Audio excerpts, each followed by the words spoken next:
18 South 30 due to upon a situation of a death that occurred at my residence. Kelly Davis, the lead investigator, was in charge of the scene. I'd like to file a formal complaint on an officer with the Pecos Police Department with over 30 years of experience, Kelly Davis, in regard to the incident that occurred at my residence at 1518 South 30 on June the 24th at 9 a.m. Officer Davis, after his completed investigation of what took place inside my residence, walked out of my residence with a firearm in his hand, not concealed, in a box like this that was given to me on Tuesday when he presented the firearm to me at the Pecos Police Department.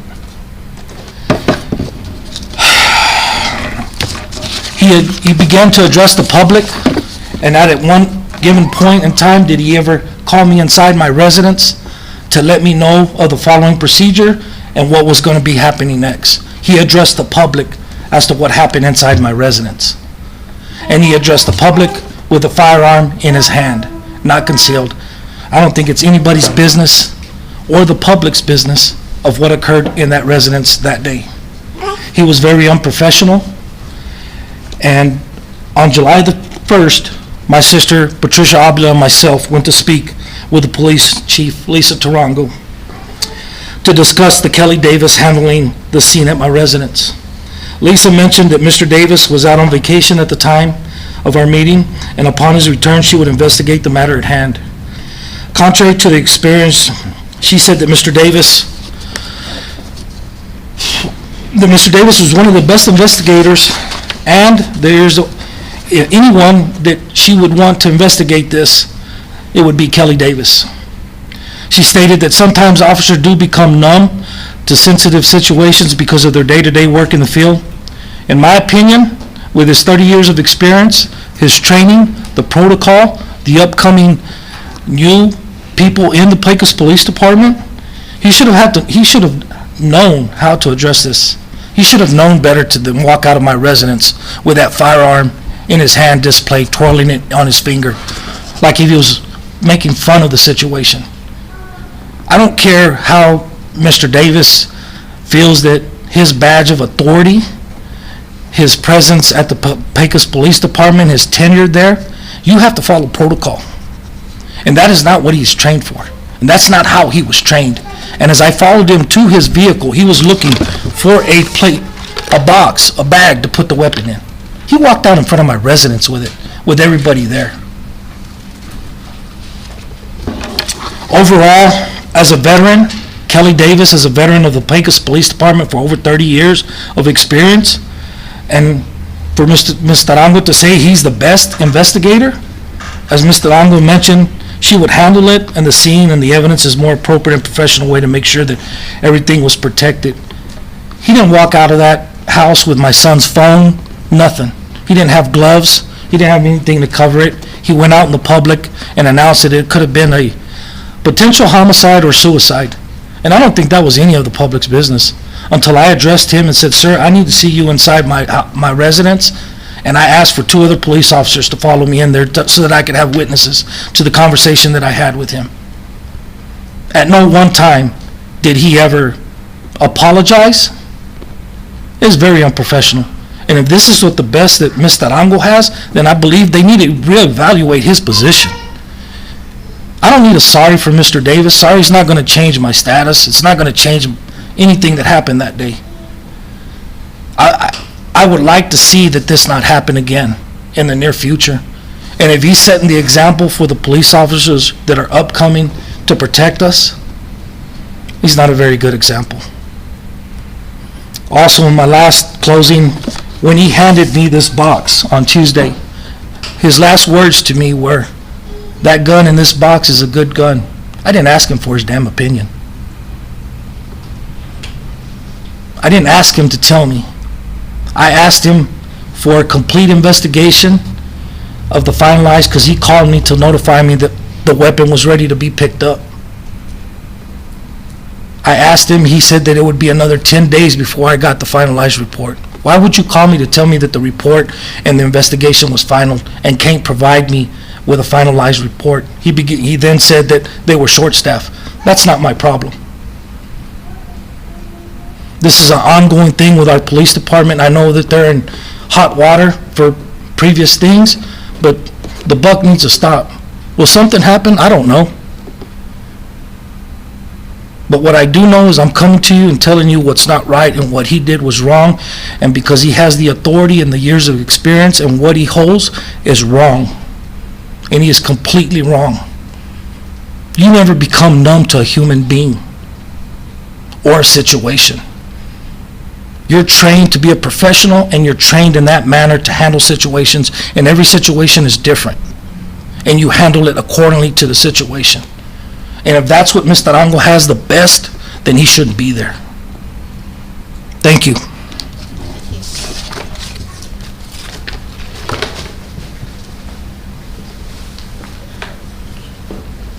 Are there any other public comments? I also like to give this to Mr. Arango, a complaint in hand, if she is present. This is a formal complaint that I'm putting with Mr. Kelly Davis that I picked up at her office on that day.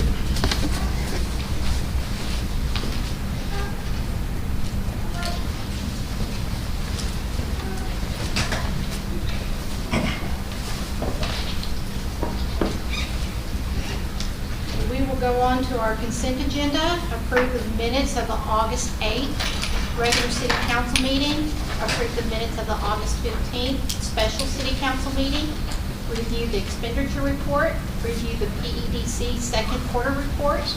Review the May 2024 fuel flowage report. Review the June fuel flowage report and review the July fuel flowage report.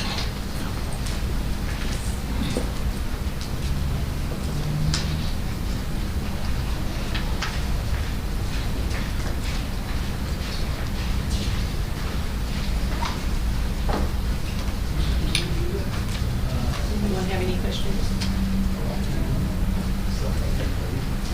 No, ma'am.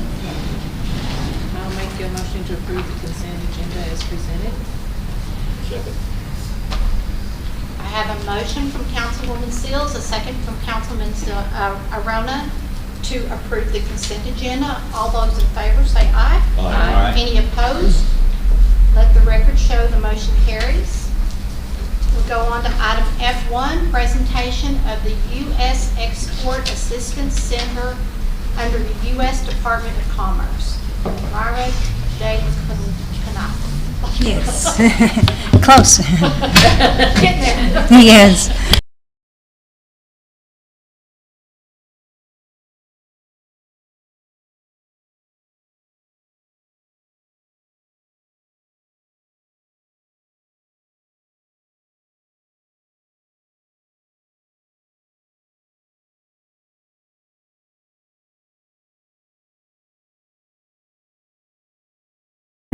These centers are part of the U.S. Department of Commerce's International Trade Administration.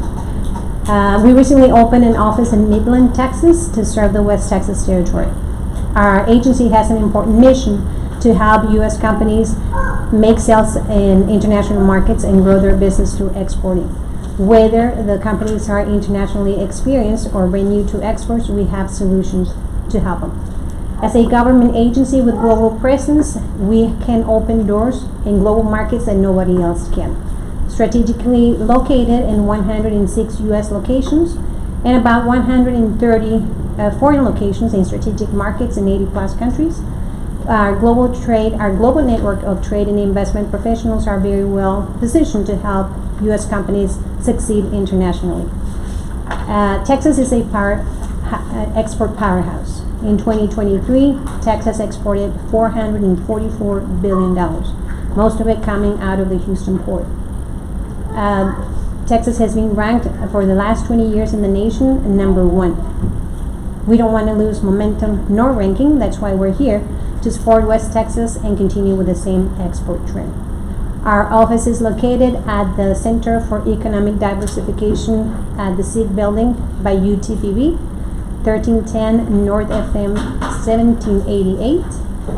And you can always go to our website, www.trade.gov, and on the magnifying glass, you can enter Midland office, and then you can get contact information, pertaining contact information. And with that, I can take any questions. What kind of services do y'all have? Export services, we have a trade support to help U.S. companies. And basically what we do is matchmaking. Wherever the company wants to go in the world, we have someone like me and the foreign post that is going to match and find the right partners for that U.S. company. How long does the process usually take? Or does it all depends on It a lot all of de- factors, I'm sure? Yeah, it all depends on different factors depending on the sector. We help any sector, all sectors. We're not specifically target any one in particular, all sectors. And once they approach us, or we do a lot of reach out, and we just had today a roundtable here at the Pecos Economic Development Corporation. At this stage, we are spreading the word, community awareness, that we're here. The office was vacant for about 10 years, but now we recently restaffed the position, and we need to spread the word and let the community know that we're here to help support small and medium sized. More than large businesses, small and medium. 92% of the exports come from SMEs, small and medium enterprises. And export can be an overwhelming word for a small business, so that's why we're here to support. What are your highest exports? I mean, Uh, or your most popular, or however you want to phrase it? Yes, number one would be within the manufacturing sector, and then oil and gas industry. How do you get your information out to the small businesses? Well, Become aware of the best way that we can do that is partnering with local partners and working with local partners, and they are the ones who help us spread out the word. But we also do a lot of one-on-one. We reach out to businesses, we identify them, and then we reach out to see if they are interested in export. Y'all have grants too? Grants, not through us. We have an export grant, which is a STEP grant through USDA. It's a federal grant, but it is given to the states so they can distribute the grant, and then for any export activities, and it's on a reimbursement basis. They need to complete the export activity, and they come back and ask for reimbursement, the businesses. So this is not only for a business, an established business that has a product or service. This is also for independent salespeople that want to represent the company's product or service. The independent salesperson we can work together. Of course, the independent person is going to take care of all the matters associated with the exporting transaction, and that way he can sell for that company, for the product or service. Y'all have them through the foreign exchange too. If you're dealing with another country, they may not have U.S. dollars. Do y'all Correct. help them with that, or? Yeah, well, there's a lot of resources. There's a lot of capital for exporting. We have Exim Bank, which is the export bank for the U.S. for the United States. They have resources as to capital investment, and not only for the U.S. company, but also for the foreign buyer. So they make a U.S. loan to the foreign buyer, so the foreign buyer can buy the U.S. products or services. And they also issue credit insurance for so the company can export their products and have peace of mind in sending their products over to whatever country. And if for whatever reason the foreign buyer does not pay the bill, and then they can file a claim with Exim Bank, and Exim Bank will cover up to 95% of the invoice. So our office, well, basically we haven't finalized the lease agreement between UTPV and my agency.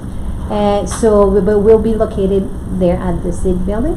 And for right now, we're working on appointments. So if you go to our website and enter Midland office, you can get my contact information, and you can email me or call me, and we can set up an appointment. Do you have any brochures on it? Yes, I do. I'll leave them here in a minute for you. You say Midland, but then you reference to UTPB. Yes. To me, UTPB is in Odessa. Yeah, it is, but then the seat building is right in the middle between Midland and Out at the airport. Yes, close to the airport.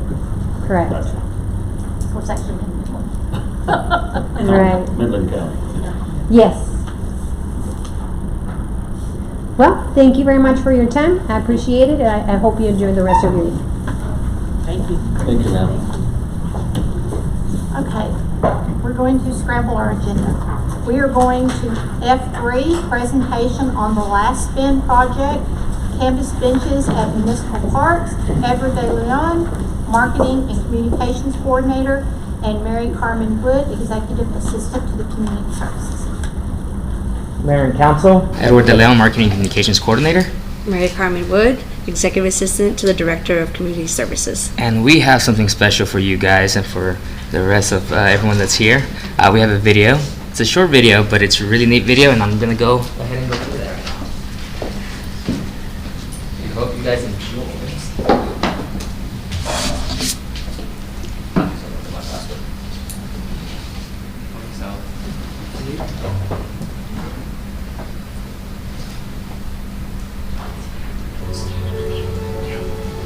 Across the nation, old wind turbines reach the end of their journey.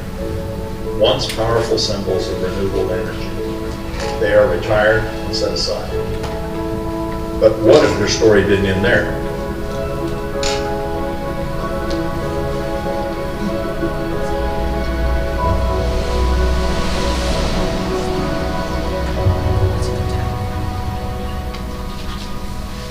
The Last Spin, a town of Pecos City project that transforms wind turbine blades that have reached the end of their service life into something new. We saw an opportunity to repurpose their legacy for our community by converting them into one-of-a-kind park benches. Each bench is more than just a seat. It's a statement of our commitment to sustainability. Crafted from 96.7% recycled materials and designed to be ADA accessible, these benches come in unique colors and designs that reflect the character of the parks that they reside in. It creates spaces that are both functional and beautiful. As you take a seat, you're invited to connect with the environment around you. These benches symbolize a new chapter, where the beauty of our parks meets the strength of repurposed materials, offering comfort and inspiration to all who visit.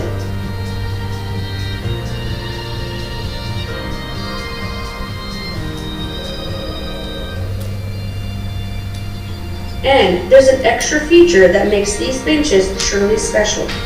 Each one is equipped with a QR code. By scanning it, you can explore the history of the park where the bench is located, discover other exciting features of Pecos, and stay up to date on upcoming events and news. These QR codes turn each bench into a gateway for discovery, connecting you with the stories and happenings that make Pecos the place to live.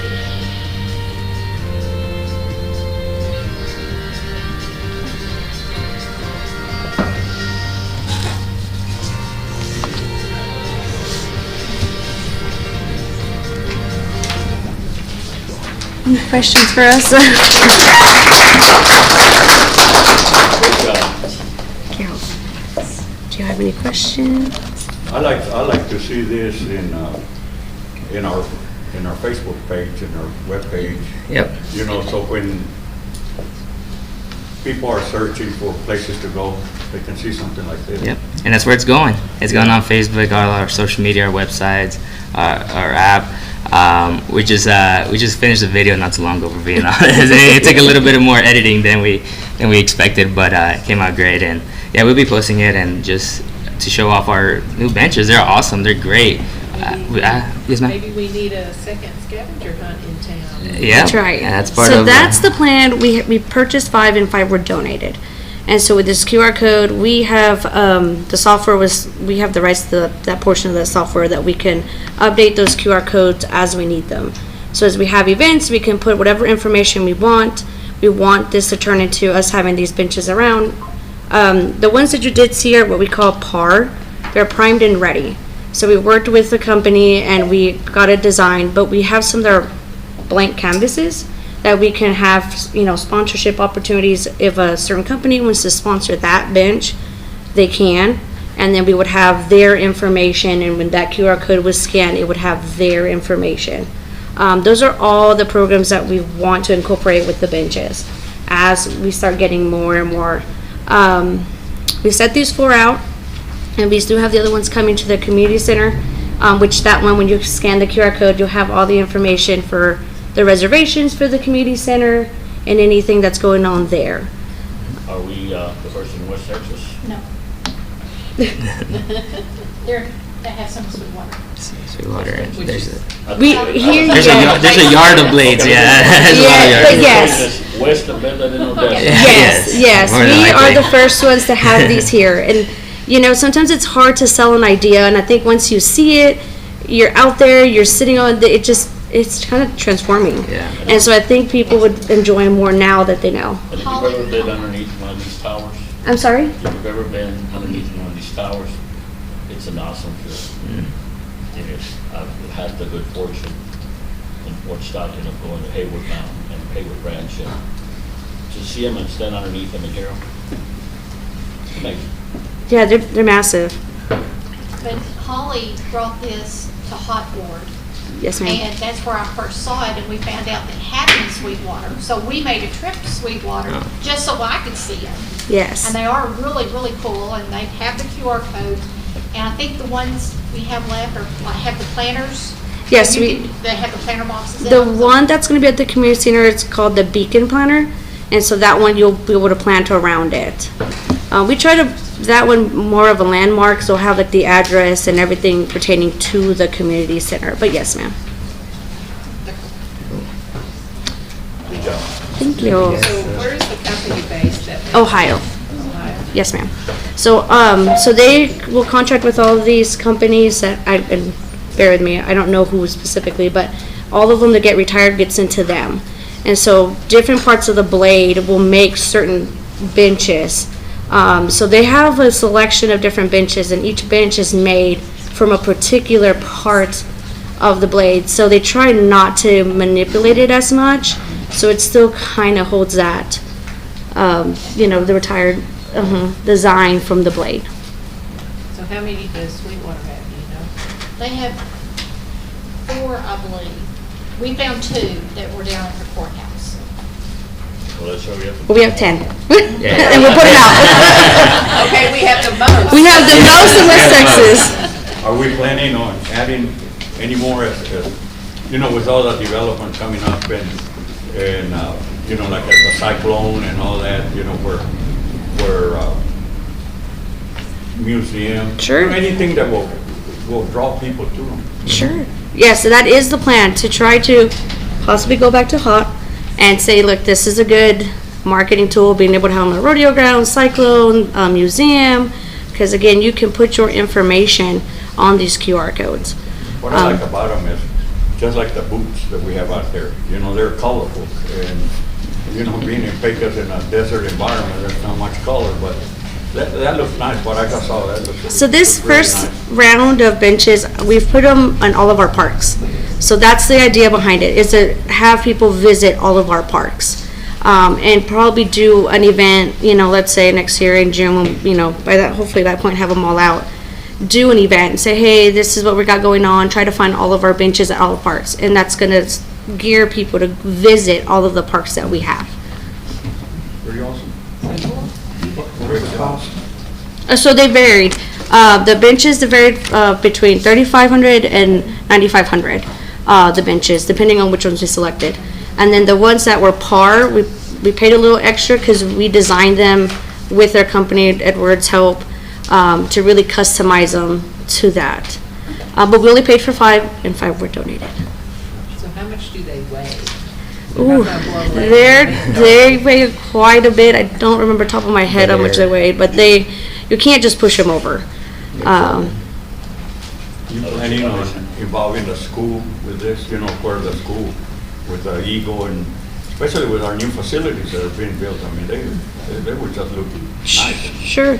So like the 5 that we didn't select the par option, they're blankest canvases. So we could at some point say, hey, this could be a project that the seniors could do, or Austin Elementary or Pecos High School, what have you, that we can work with, and then they could customize it. They're just Front smiling, shaking their head. yes, or they can, we can work together. They can have like some kind of program, and a student designs something, and whoever wins can put it on one of our benches. So, yes, that is the goal, to try to incorporate as many organizations and families or businesses. And then businesses where they have their booths. Yes, sir. So will you be getting out sponsorship packages? Yes, I'll start putting together somewhat of a tier system that, if you get this much, and hopefully start bringing those revenues to start purchasing more benches. So as I'm getting those sponsorships, kind of matching so more or less how much that bench costs, so we can start building that base to be able to purchase more benches. Sounds good. Great Good job. job. Thank you. Now we're going to go to F2, oath of office, swearing in of the 2024-2025 Pecos Youth Advisory Commission Board. Edward Davis. Mayor and Council, Edward DeLeon, Marketing Communications Coordinator and the Pecos Youth Advisory Commission Liaison. For those who do not know, we have our Pecos Youth Advisory Commission. I like to say they're a mini city council, and they are really. They have their own boards, their members. It's all great and fun, but they range from 6 to 12 graders who love to come out and do some community service projects and just get to learn more about the city and how it operates. But for this year, we just recently had our Pecos Youth Advisory Commission election, and we have our people that were chosen. And I would like for them to come up over here and kind of introduce themselves, if that's possible. Yeah, I want to be up in the front. That'd be great. Yeah, stand up. Yeah, Elijah, Caleb. Here. Yeah. And you like to face however you want to face, and just kind of introduce yourself. Every other one, one face that way. Yeah, exactly. And then Okay, I'll start. Hi guys, my name is Carly Ramirez, and this is going to be my 3rd year as the Youth Advisory Chairperson.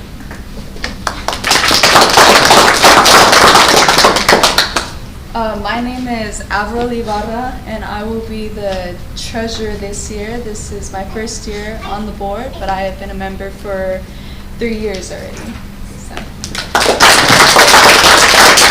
Hello, I'm Jordan Ibarra, and I will be the historian this year. This will be my 1st year, and I have been part of PYAC for 2 years now.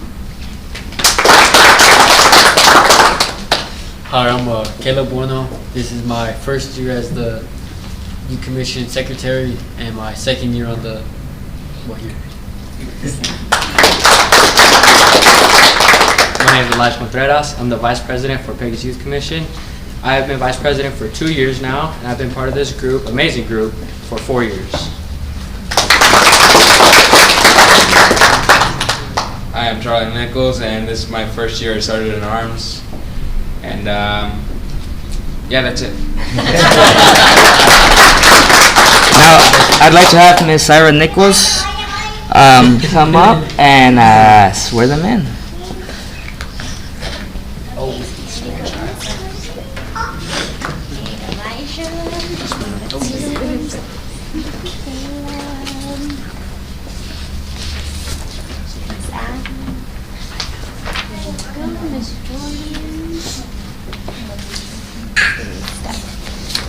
Check.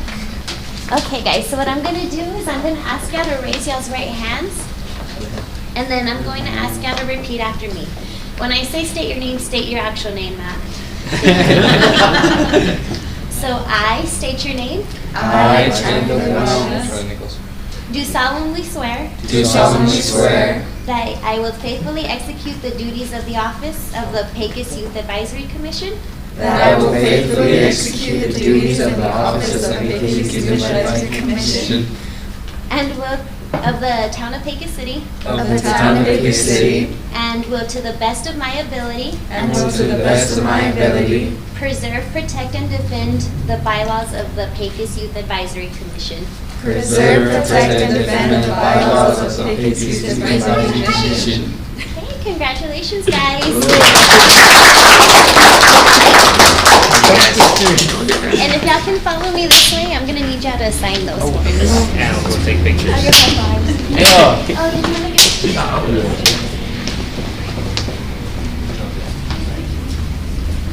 Thank you, Mayor and Council. Maybe there's a possibility of seeing some future city managers and possibly government managers. Okay, let's say we're gonna shake this up. We're gonna go to item F11, discussion on the condition of Eddy Street surfacing and traffic striping. Randy Graham. I've had several complaints on Eddy Street, and when I asked to put this on the agenda 2 weeks ago, it wasn't, Eddy Street was not striped at that time. In the meantime, it has been striped, but there were also complaints about the condition of the road. And I think Bill Overby's here representing somebody, and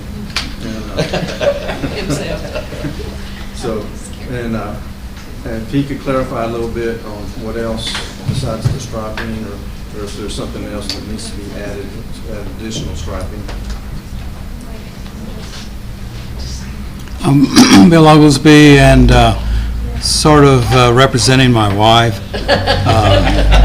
She gets on her bicycle every morning and patrols the town, reports back to me, and I think probably a lot of y'all may block her number, because I would, you know.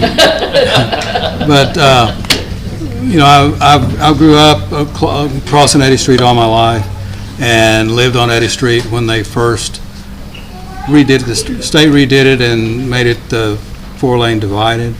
And actually, my grandfather thought that that divided middle lane was for him to take grandmother to the grocery store. So he was, but in economic development, I would have people come to town, and they mainly see 285 or the interstate or 3rd Street. And I've had some pretty big developers that were investing a lot in Pecos, and we would end up maybe touring them down Eddy Street, and they said, I didn't know this part of town existed. And at that time, the state had was maintaining it. It was striped, and it was really a nice looking asset to Pecos. It's also, when you think of centers of commerce, you had the old downtown, and then they moved out to the Airline Shopping Center, and then now we have the stuff over by Walmart. But it's always been, you know, a premier street, maintained, and I think it's a reflection of our community. When I read about y'all's meetings and you talk about beautifying Pecos, the biggest way you can beautify Pecos in my eyes is the streets, and then one of my biggest peeves is the street sweeper, and I have to give Kiko a lot of credit for manning the street sweeper and getting the streets on the way to being cleaned up, because we live in the desert. The wind blows, the dust blows, and you get a little bit of dust and a little bit of asphalt, and you got really green grass. So, you know, it's important that the streets are kept clean by the street sweeper.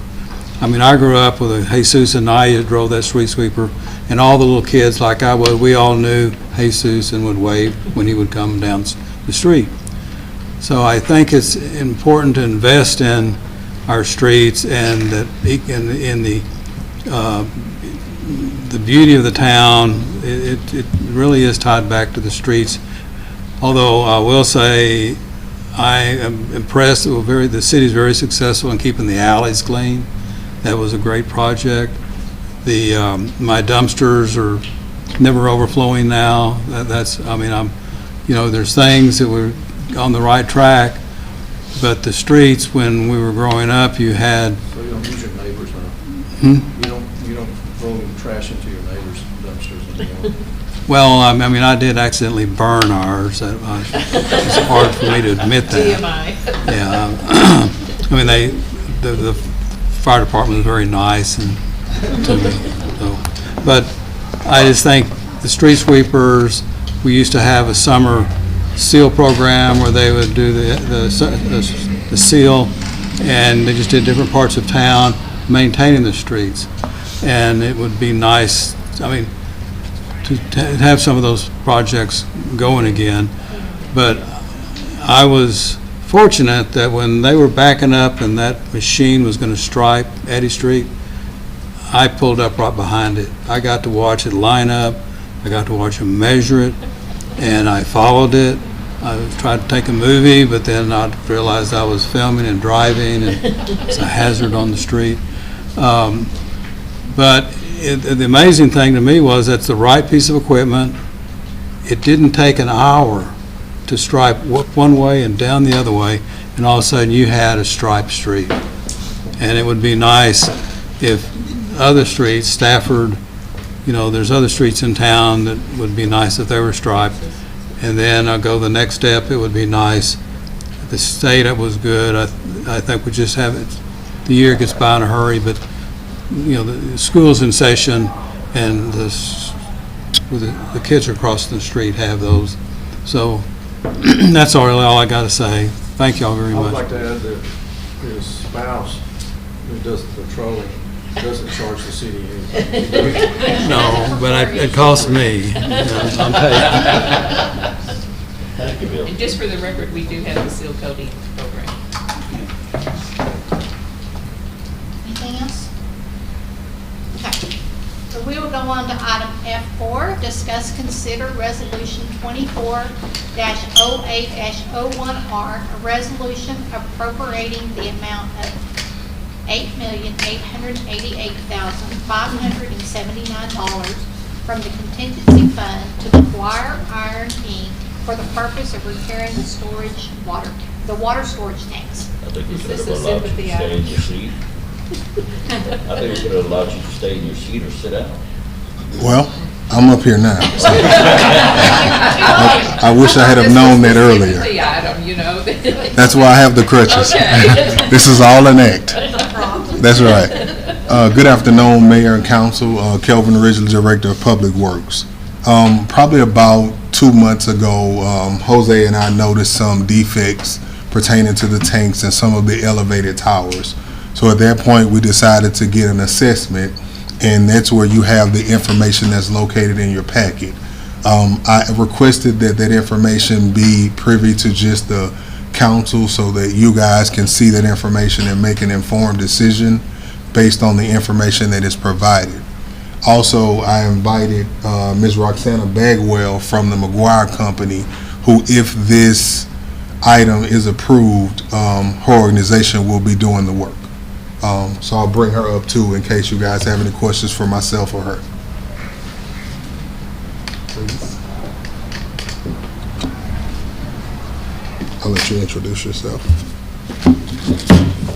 Well, hi, good evening, Mayor and Council. My name is Roxana Bagwell, and I am with McGuire. McGuire is a 100-year-old plus family-owned company that exclusively works in water storage tanks. We don't do wells, we don't do piping. We are experts in the water tank industry. We have the largest fabrication facility to manufacture tanks in the nation. And actually, your best tank that I looked at in your inventory is a McGuire tank. So you do have some experience with McGuire, I'm happy to say. We put together a maintenance plan for you and the staff so that we can help take care of the water quality with the water storage tanks. We want to give you a clear and concise, consistent plan to make sure that you're getting the proper maintenance on your water storage tanks. This also is a benefit for your staff because every year you know exactly what maintenance is going to occur. We take care of all your state compliance, make sure the tanks are in compliance every year. We do the touch-ups, we do emergency service, and also give you a predictable budget. So you'll have a proactive plan to take care of the water storage tanks instead of a reactive emergency maintenance that would be ongoing. I personally climbed your tanks, and I've climbed hundreds of tanks all over the state. So I'm pretty familiar with the compliance and what is necessary.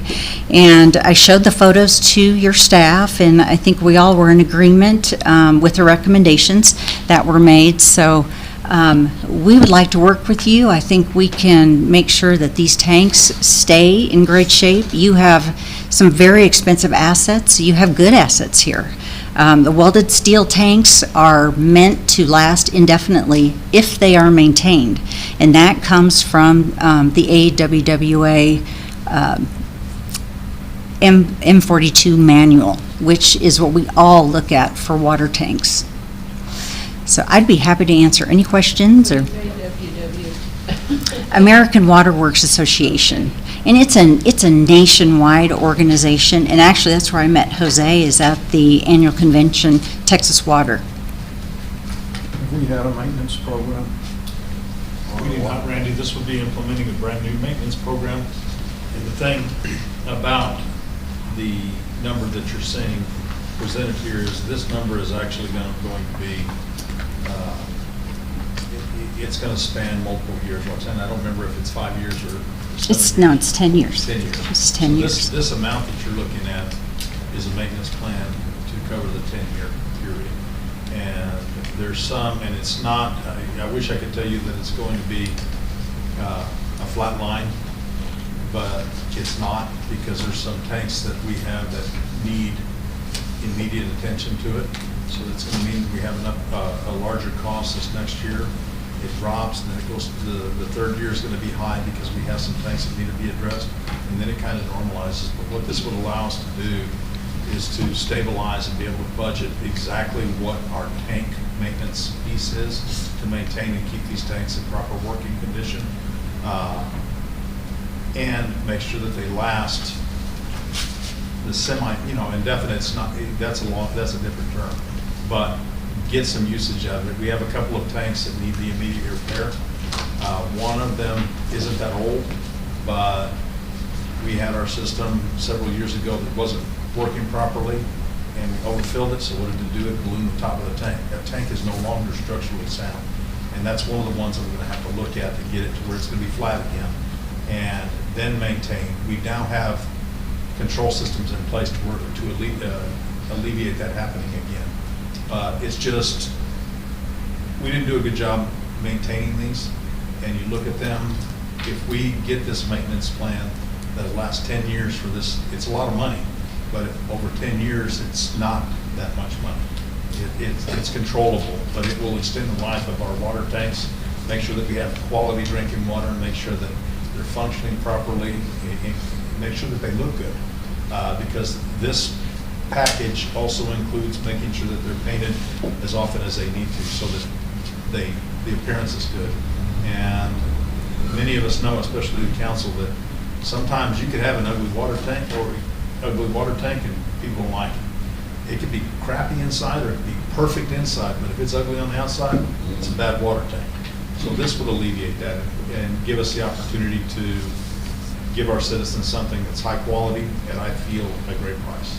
Is It's this a a good investment beautification that- process? Pardon me? Is this a beautification project? Well, it's one of the things, and Roxana was extremely excited because one of the tanks that they'll be working on in the near period will be the one over by the high school, which that's the one that I've been having conversations, and that Mr. Jaco wants to contribute money from the school because he wants to light it up. And so we would probably, at that point, also bring the school in and look at it to make sure that the picture that we have on there, our Pecos eagle, is the exact eagle that we want. It looks like we want, and we have the lighting. capability. We're gonna share the funding too. I'm gonna ask for some money on it, yes, sir. I'm gonna ask him to pay for all the lighting. It'll be a good investment, especially coming in with the new water system, new water flow we're gonna get in. I always wondered what caused that balloon tank at Worship Field. I always wondered every time we go to that substation, why did it? It's an oops, and it should have been fixed a long time ago. But That's a big oops. Yeah. But I saw the number at first and I said, wow, oh, for 1 year or what? But when you said 10 years, it's not a bad investment to have. Should have seen it when the water was coming out of it Yeah. at the top. Yeah. And we didn't align it right where we went after Edward and Mayor Carmen with their great presentation, and then the junior council, and then here we are with $10 million. So. But if it's justifiable the way you have it, it's well worth it. Yeah, and the one thing that I do want to clarify on this, that we will have to probably modify the resolution, this is going to come out of fund balance and water and sewer, it will not come out of contingency. But it will be built into future budgets, so that it will be well within the operating budget. So it's not even going to come in, it'll only happen 1 year, where we'll have to attach fund balance. So what's the, it's 8 million. It's about 1.6, 1.7 first year. Could we make it note such, Yes, sir. such number? Yes, sir. That way. And excuse capital outlay, because I think I had 1.5, so. Yes, sir. That's close, I mean, yeah. Yeah. How many tanks do we have? I'm sorry? How many water tanks? 12. 12. So that covers all. Are we counting the Twin Towers way out there? Yes, sir. Yes, sir. Is the painting of like the Pecos Eagle more than painting, just painting? Or is that something that we'll see an addendum or something? Well, because we don't have the logo on what you want to put up there, I've proposed all sorts of things: purple top, purple legs, yellow catwalk. I mean, there's so many. I mean, it's pretty exciting because you have a new school there, and all the photos will be, I'm sure, of the tank in front of the school. So, and once they decide on the color scheme and exactly what logo, and I mean, we can do murals. There's all sorts of things we can do. Then we'll price the logo separately. But right now, it will include all the repairs, getting it into compliance, getting it secure, and then we'll add the logo. TECQ, have we had any issues with them, with our water tanks? We've been okay. We've had some notifications that were on there. None of them have been major. They have been addressed, but we do get notifications every once in a while. This will, for all intents and purposes, alleviate any even notice of violations or issues with TCEQ. But y'all take care of that?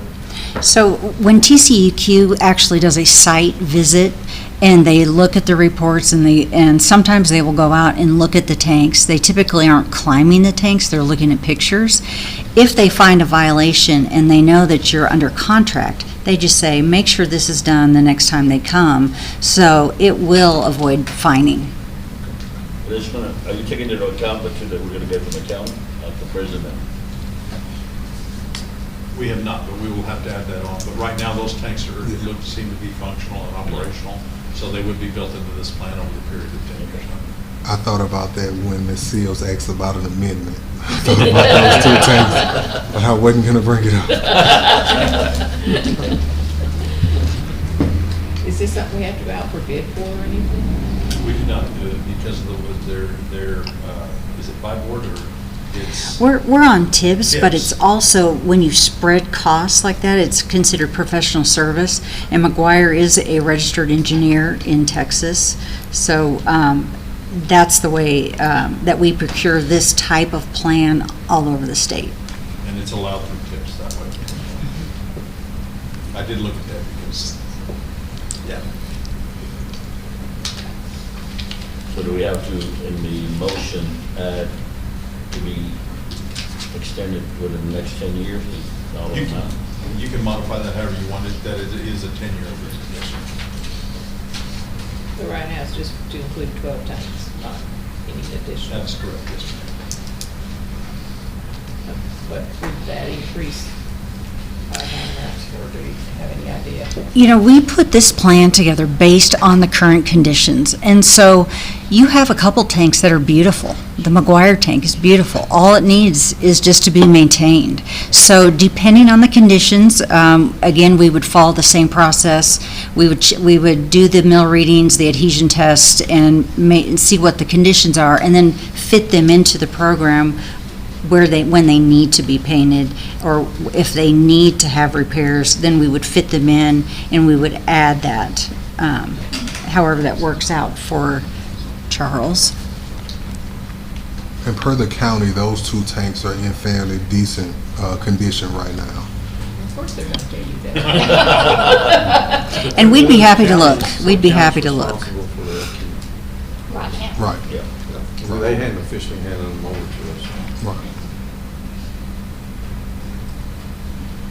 May I make a motion, we approve F4 with possible amendments coming in? That's right. That's right. For the 12 tanks. That's right. I'll second.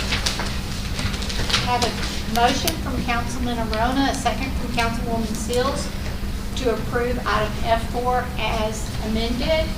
All those in favor, say aye. Aye. Any opposed? Let the record show the motion carries. Thank you.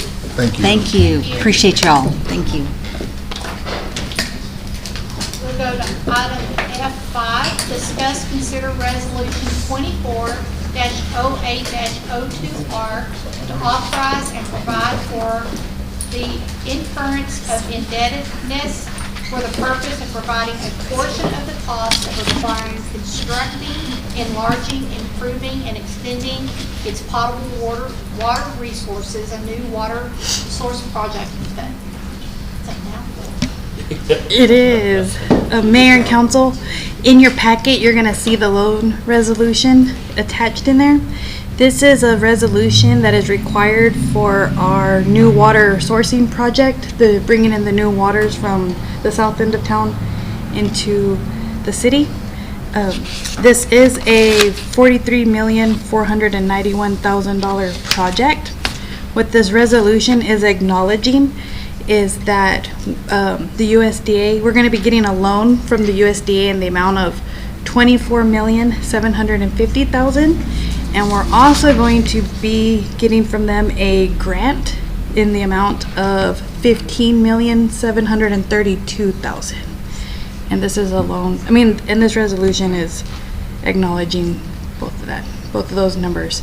The city's portion into this project is $3 million.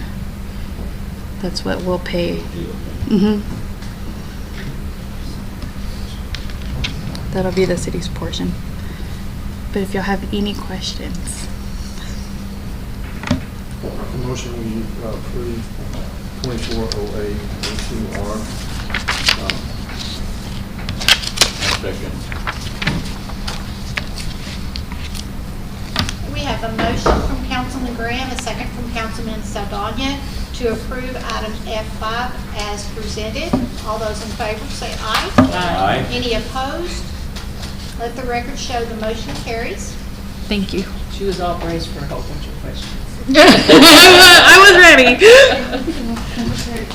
Item F6, discuss, consider resolution 24-08-03R to approve authorizing the city manager to enter into a purchase agreement with Z-Tech Construction LLC for construction at 115 West 3rd Street in the amount of $87,250 as budgeting in the 2023-2024 capital outlay. Holly. I was wondering if I should even say anything. That's a lot. Mayor, Council, Holly Jaraki, Community Services Director. In your packet, this resolution is requesting the funds to move forward with replacing the decking and installing foam roof on our drive-through canopy, as well as demoing the underside, spray foaming, and preparing it for another project soon to come down the road. The foam roof after the decking is installed is a 20-25 year warranty, 5-year labor warranty. So They are going to come in and actually remove the deteriorated material out there after looking at it. We did have a previous bid from another competitor out of El Paso, and Z-Tech proved to be competitive across the board for both projects. So that's why the projects are combined.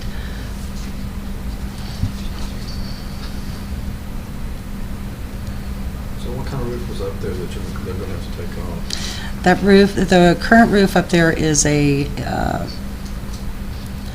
stone roof. It was very common with commercial. Pardon? It's the stone, yes, yeah, it's a stone product that's put on top of a TPA type flat surface that's just attached to, glued to the decking itself.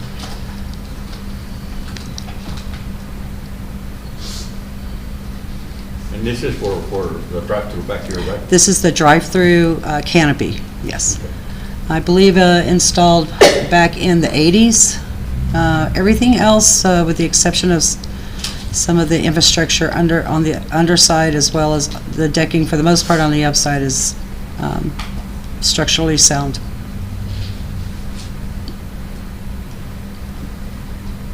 I'll make the motion that we approve resolution 24-08-03R. I'll second. Have a motion from Councilman Saldana, a second from Councilwoman Seals to approve item F6 as presented. All those in favor say aye. Aye. Any opposed? Let the record show the motion carries. Thank you. Go on to item F7, discuss, consider resolution 24-08-04R, a resolution authorizing the city manager to enter into a purchase agreement for 7 2023 Ford Explorer police and scepter utility vehicles from Salisbury Ford in the amount of $347,844 as budgeted in the capital fund. Lisa Tarango. Mayor, Council, Lisa Tarango, Chief of Police. As you know, since 2021, we haven't been able to get any police vehicles. We kind of stumbled across this dealer that they have them actually on the lot. They're actually 2023 models that have never been used. They're brand new. We get all of the warranties with them, just as if they were purchased right then in 2023. Hopefully, with the purchase of these and then one other grouping of 7, then we're going to be able to get on a fleet maintenance where maybe every year, every 2 years, we just replace 2 or 3 at a time. The amount of cost that we're putting into the Chevy Tahoes right now is almost as much as the Tahoe's worth, because they're just that bad. Chevy denies that it's a Chevy problem, but it is.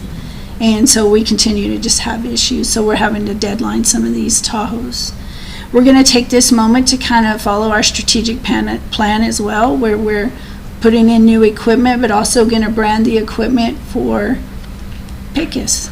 We're going to put the Pecos logo with the RAL on the side and kind of make it a little bit different, where we're also going to kind of go toward our strategic plan of branding Pecos. And we're going to start with these 7 units. What color are these? They're solid black. Yes, ma'am. All gasoline, not hybrid or anything? That's correct. They're all gasoline. It's going to be replacing the Tahoe? Yes, sir. All of the top. Well, at least 7 to start with. 7? Yes, sir. So are these going to be outfitted already? They are not going to be outfitted. They will still have to go to an outfitter after this, where we put in the radars, the cameras, that type of stuff. Is this amount covering that? Or just It is the not. itself? This is just for the vehicles alone. This is well within the budget we had last year. It's within last year's budget, capital budget that was approved this year. Yes, these are budgeted and have been for 3 And the years. additional outfitting piece of it was budgeted also. Also, So from that. it's just, this dollar amount does not equate to what we had in the budget as total capital outlay last year, so we still have budget available to take care of the outfitting. So we'll be able to take care of it, no issue. Yes, sir. I think we're fortunate to get some. We are very fortunate to have found this company or this dealership, and it was actually through another vendor trying to sell radars.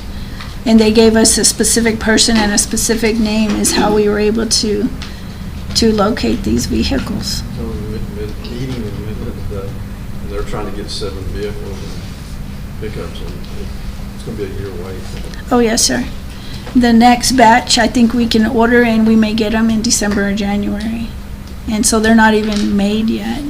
These are actually made, tires on the ground, we can actually see them. So it's, I think this is, Put 'em out here, I'm sorry. will they deliver them? They're gonna deliver them to the outfitter, which is in Argyle, Texas, and then from there we'll arrange either transport or we'll send people to pick them up. I volunteer. You'll volunteer? Thanks. Test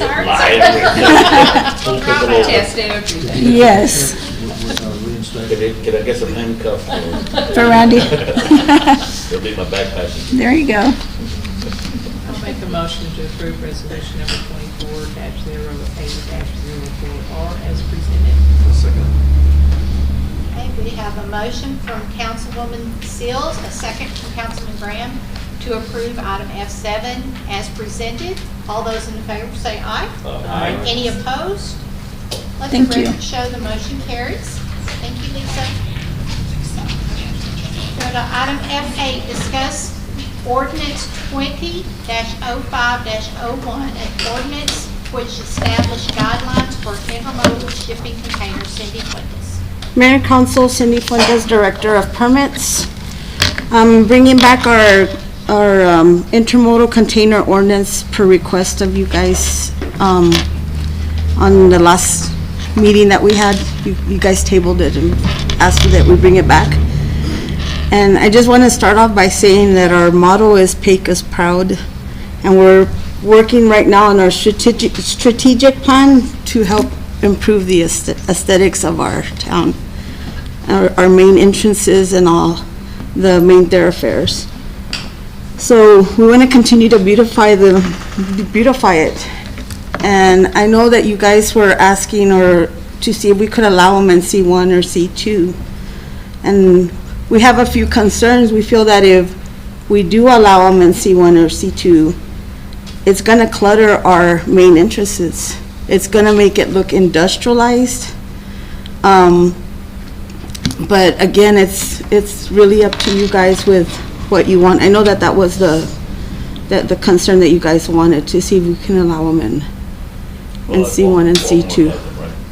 Yes, Walmart has them, and we talked about that. Maybe if you're gonna allow it to stay, or that they're fenced and out of the public sight. Behind a fence or? Behind a fence or. That's what I was thinking.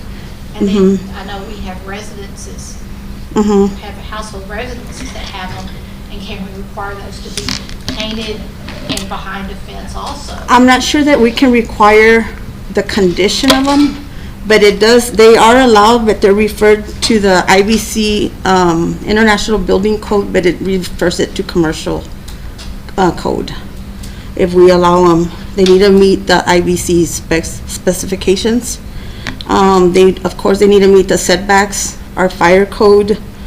And again, we say if they're allowed in R1, if you guys decide to allow them in R1, that they're enclosed behind the public site. Well, at the Walmart gives it. You can't even know that it's there. Yeah, to me, that's good, that's appropriate. Mhm. But if you have a small yard, then you got a big container, that. It won't meet setbacks. It won't meet it, so you have to fit the space. I mean, they'll end up in people's front yards, just like their vehicles do. No, you have to be in the backyard, so. I mean, we can specify that of course, it wouldn't be allowed in the front. Have to be. And can we do the same for commercial, that has to be behind their building, so it's not we can't see them off the street? I mean, Visible from the street or something? It's one of the reasons why this is a discussion only, because we do want the feedback. And Yeah, we we need tailor your the feedback on ordinance what- to accommodate that. And I agree, I mean, I think that we have to walk a very fine line, especially as it goes with residential, because it's going to be very difficult to police if we open it up that way, and to guarantee, and it's going to require us hiring more staff just to take care of shipping intermodal containers in somebody's yard, because it's not painted the right way, it's not colored. And according to International Business Code that Cindy's talking about, it says we, in all likelihood, from a statutory standpoint, will not be able to judge and tell them we don't like the way your container looks, you have to do something. It's not gonna be arbitrary, it's gonna be, if they have it and we allow it, they have the right permit, they have the right setbacks, it is what it is. If it's getting rusty, we won't be able to say anything about it. Well, on that note, I've seen some people's storage buildings pretty ratty. Ratty. And we can't tell them what to do. Yeah, so, but like where I work, we got 2 shipping containers Mhm. on the southwest side of the fence. My problem was when we started this deal of charging people monthly fees. fees, and then in 2 years you gotta get rid of it. Well, that to me was highway robbery. For whoever's doing it, not just my company.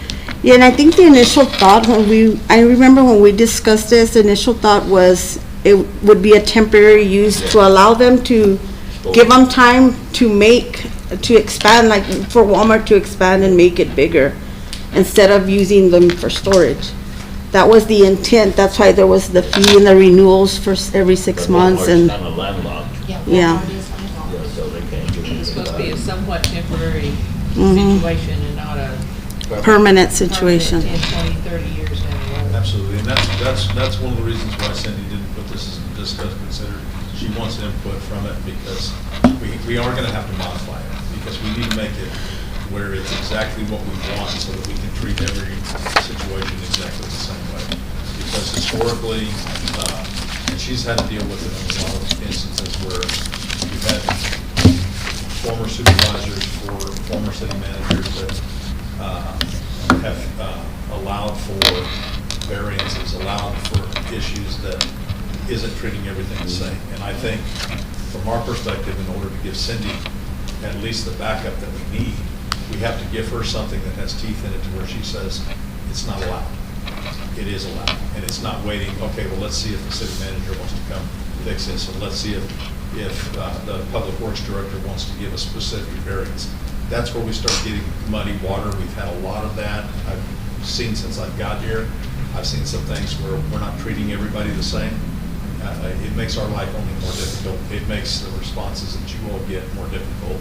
So I think we have to tailor this and come up with something that serves the best interest of the community without compromising ourselves. Because I would like to have something that's in place so that she doesn't even have to ever ask me or Kelvin or anybody else for anything. This is here what it is. We'll give you everything there is, and just be able to put it out on our website, put it out to the citizens so they don't come asking, so they already know what the rules are. How many have we had new within the last few months? They're not permitted, so they're popped up, they're everywhere right now. Because we kind of put a standstill on the ordinance. In neighborhoods or businesses? Businesses, neighborhoods, I mean, they're all over the place right now. Notice a big ask, but we do an inventory. And then probably people say, you have this, but there's gonna be some responsibilities to it. I want to say that the initial, when we first started, that everybody was doing their renewals, I want to say, don't quote me, I think there were about 26 of them that were permitted and were renewing every 6 months. But since we've kind of put a halt on it, They came. the word gets around and there's one right out here at Trans-Pecos Bank, there's one right out in front of us. It just showed up and from one day to another. And what I'm getting at is, well, maybe tell them. So did they I hate have- the word grandfather in. So right there, they're out. I mean, if they didn't get a permit to move it in, they're, It's because we put a halt, we're not working and everybody should be out with the ones that with our ordinance, they should already be gone. Yes. All the initial ones that started. and when you say we're not working it, the ordinance is still there though. The ordinance is there, but you guys told us to hold off on it until we reviewed it. So we were not enforcing it because we were wanting to get feedback from you guys How from the long last did time. we say to hold off on it? Donnie was here, I know that.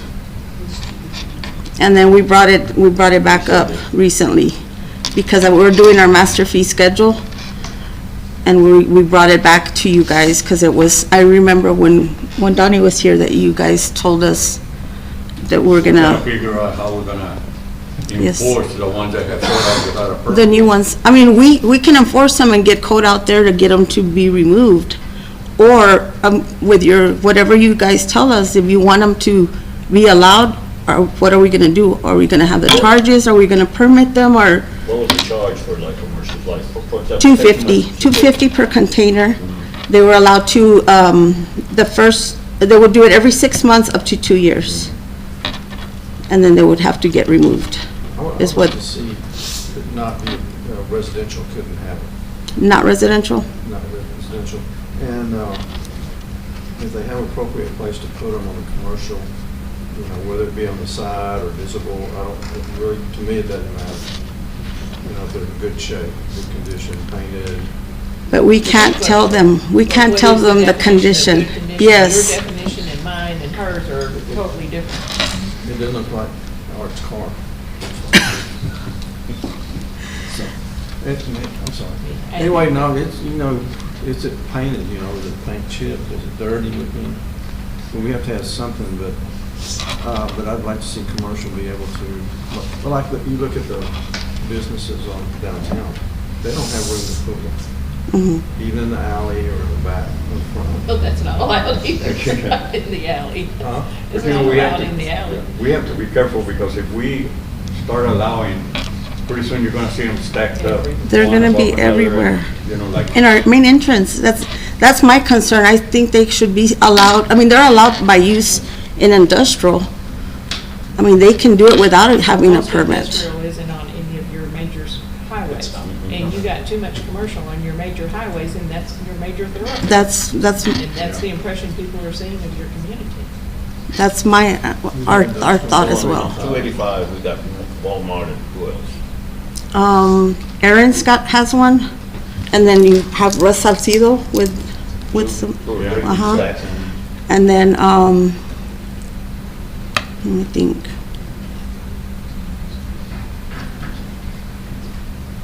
I can't think of who else down Harris is here. just commercial. What is Salcedo? Commercial, all of Eddie, 285, and 3rd Street, it's all C1, C2. And Stafford? Stafford is C2. With Lincoln Street, there's 2 on Lincoln Street. Yes. West side of 3rd Street. You know, there's some industrial there. Yeah, it starts, I'm not sure exactly of what street it starts, but it starts as industrial, back here to the back of, on 2nd Street. Like, I think, just thinking about it, if we don't put something in place, we're gonna have more and more. So what we have in place right now, we could actually activate it until we decide how we're gonna do this, and that way we can take care of the ones that are out here without a permit. Okay. I mean, that's just a thing, because we're still trying to decide how we're gonna do this. But if we just keep letting them discussing it, by next year, we might have double what there's out there, and then it'll really be hard to Cindy, police. can you go see what Midland does, what they have on the books? I think Holly has already checked about Midland and Odessa, right? And then they're not allowed? They're not allowed in the city limits, they allow them in Midland, they're industrial. not? And not in the city limits, in industrial. What, I'm sorry. He said he sees them all over the place. Yeah. Outside the city limits, they refer to them in Midland as freight containers, and then they have specific, they have a lot of guidelines as to the cost and the timelines. I'd just like to see what they say. Well, I mean, like, again, my ex-supervisor, he paid money for that. Looks neat, it's by the one by Gibson. Color of the fence, it's in the back, it's not some. And then to ask to cut it. And then just But- He's been paid, or he was paid. He's never paid to permit it. Then those, and like this one, give them a fine. They'll pay your fine and. They're not, we don't allow them in residential. We didn't, I mean, I didn't even know it was there. I'm sure code has seen them, but since we haven't told them to continue working them, but if we want, we still have the ordinance in place, we can start, either we can start making them permit them again, or have them removed. But if it's residential, they need to remove. And residential, they will be removed. Yeah, the Lincoln ones, they already have a case on it. Yeah, we'll have a crowd coming in again to clean. Well, I think we've got we're spending a lot of money trying to beautify our community. And I feel like this is going to be very counteractive to what we're trying to get away from, of us having, and I hate to use the word, kind of a trashy community. It's like we need to clean up, and, you know, maybe one of these containers can help somebody clean up, but we don't need to see it. Well, And I think there's a few people that will do them very nicely. They will paint, they'll blend in. You won't even really know they're there. They're going to put back behind the fence. But not everybody. 99% of the people are not going to do that. Yes. They're going to do as little as possible, and they don't care how it looks. And this is where I just think we're being counteractive to all these other programs that we're trying to put in place to make our community more appealing to wanting people to come and live here. Yes. Well, my problem with it, we're not allowing them yet, they're keeping them nice and neat, but we got a house on Ash Street, the cathedral roof, we allowed that to happen. That's very contradictive. Hypocritical. We're allowing something ugly, but yet we're trying to punish the ones that are trying to keep it neat. So, and I was told I was within code, but they're encroaching in the alley. Yeah, so. Yeah, I'm all for making the beautified Pecos, but not at the expense of the commercial businesses. And a lot of them use it because, you know, they store inventory. It's essential for their business. I don't want to hurt them. HTO has one. HTO has one. That's the one they moved from my place to. So did we punish? They put inventory in theirs. Yeah. Yeah, because I see them pulling stuff. Because they don't have the room for appropriate storage. So there's a need for them.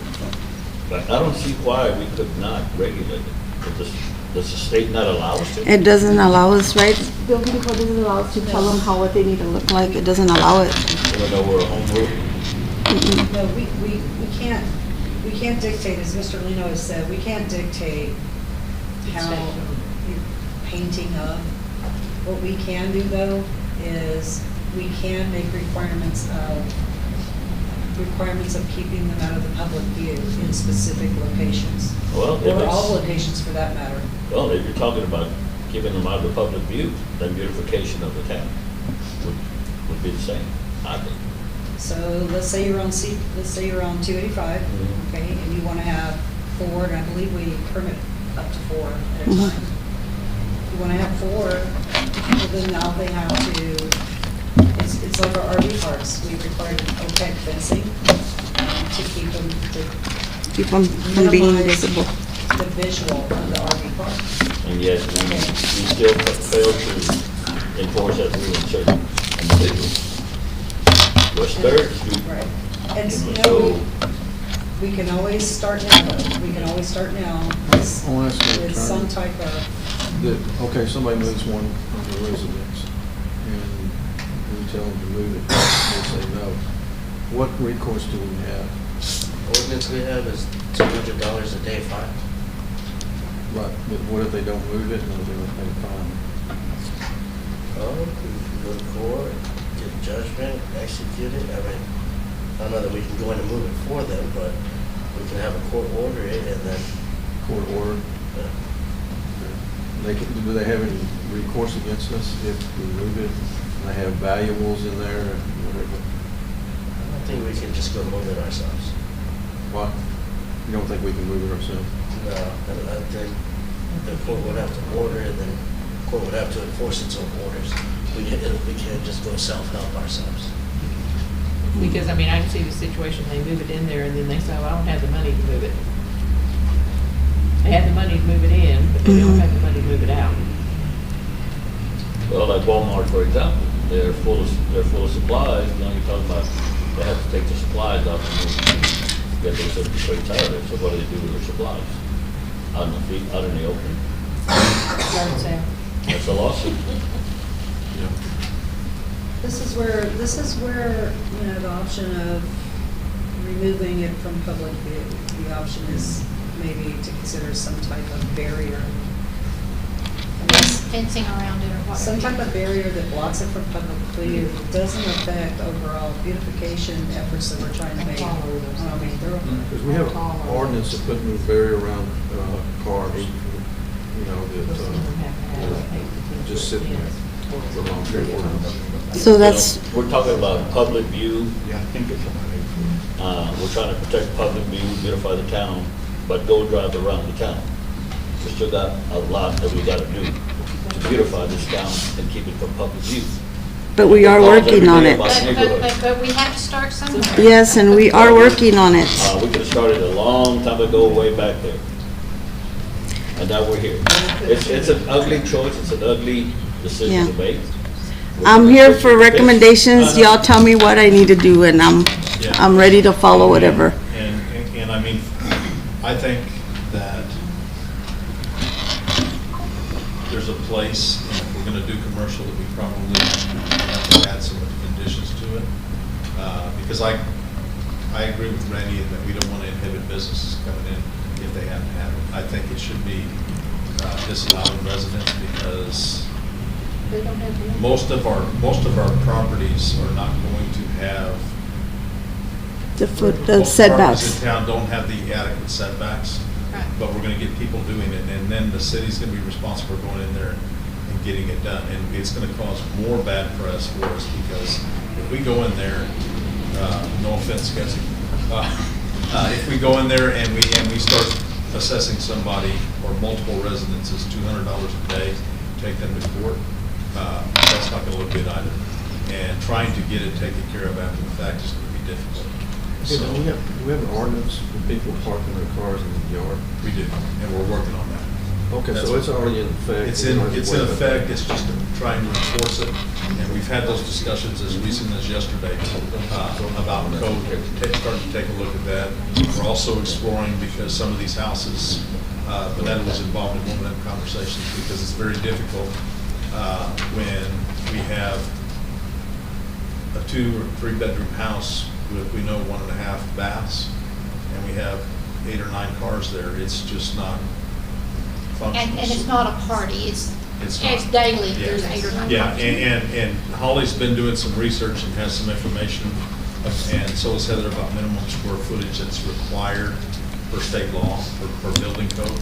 And so we're exploring it really aggressively right now to see what we can do. And that's just it's an example. We have ordinances on the books that we haven't done a good job of enforcing. And I think that's to Art's point. Look at all the stuff that we do have in place, but we haven't done anything about it. We have to start getting better at doing that, because we've been neglectful for, I don't know, before I got here, I don't know how long before I got here. But there's also been too much, historically, too many variances or allowances or exceptions to the rule. And once you start allowing those exceptions, that's why I made my comment earlier, then it becomes a norm. And then trying to tell, me trying to tell Art that he can do something and telling Valerie no, in the same situation, why are you being preferential to me? And it's starting to happen. I've seen it a lot with Cindy. I mean, I've had the comments, well, so-and-so told me we could do that. And I said, do you have it in writing? Well, no. I said, it didn't happen. Yeah. It didn't happen. Okay, what if day 1 tomorrow, no more? Do you have them? Keep them? That's the new word that I heard, but I guess so. I have no problem with that, Art. I think it gives us guidance. Unless it's in a residential area. Well, and that's what Art's saying, even if it's in a residential, grandfather in it. Well, we already have an ordinance in place though, so they're not grandfathered. They're not grandfathered. And it wasn't permitted. No, but we could do another ordinance. Yeah, no, if y'all make a new rule, then yeah, that. And saying this, that's my suggestion, because we got a lot to do, if we use that word, to beautify Pecos and keep the public from looking at ugly things. We drive around town, I'm sorry, this is my town, I'm born and raised here, but spent 19 years in another town. We got a lot to do, a lot of catching up. We're just gonna take this little one subject and hammer it. You know, I'm against it. Well, y'all, I guess kind of what are, can y'all come back with something? That's what we're here for. That's where- I know, that's what I'm saying, come back with option 1, option 2, or something, let us. Okay. Well, my option is starting August, September the 1st, there's no more allowed. If you have it, you have it. Whether it's residential or Don't commercial. put that out there yet. Enforce Don't put No. it out there until September first. Enforce our current ordinance. Yes, sir. Yeah, and I agree So with does that. I that- think we need to enforce it now. So does that mean starting again with what's already out there and getting the permit fee cost per container for 6 months like we have it written? That's what it says in Yeah, the ordinance. until we change it. Okay. It'll give us the time to kind of work it better, because if we don't, like I said earlier, we don't, and if we put out a date that September 1st, we're gonna do this, man, people are gonna start flooding it in. Because one of the things I don't wanna do anymore is, I don't wanna grandfather nothing else. I hate that stuff, because the way the town is growing, there's stuff coming in places that new stuff is coming, and we've Yes, got sir. all this junk out there. And I don't like that, but, you know, we never foresaw what, we need to start thinking better about the future, not About our about right future. now. What's gonna happen 5 years, 10 years from now? That's how we gotta see it, because if we say, oh, next year will be this, and many things can change over the year. And so, me, I don't like this grandfathering stuff. I mean, it's one thing to grandfather something that was done correctly. Yeah. It's not okay to grandfather something that just, they did it and then it's like, well, it's here now, so you gotta grandfather me in. That's not the right attitude about it. What about if it's in bad shape, the door's missing, and needs a paint job? Are we gonna? We can't enforce that. We Well, can't. once it's in that house.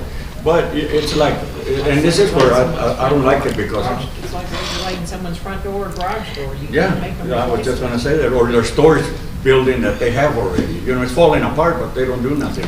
Because And we can't do we nothing can't about do anything about it.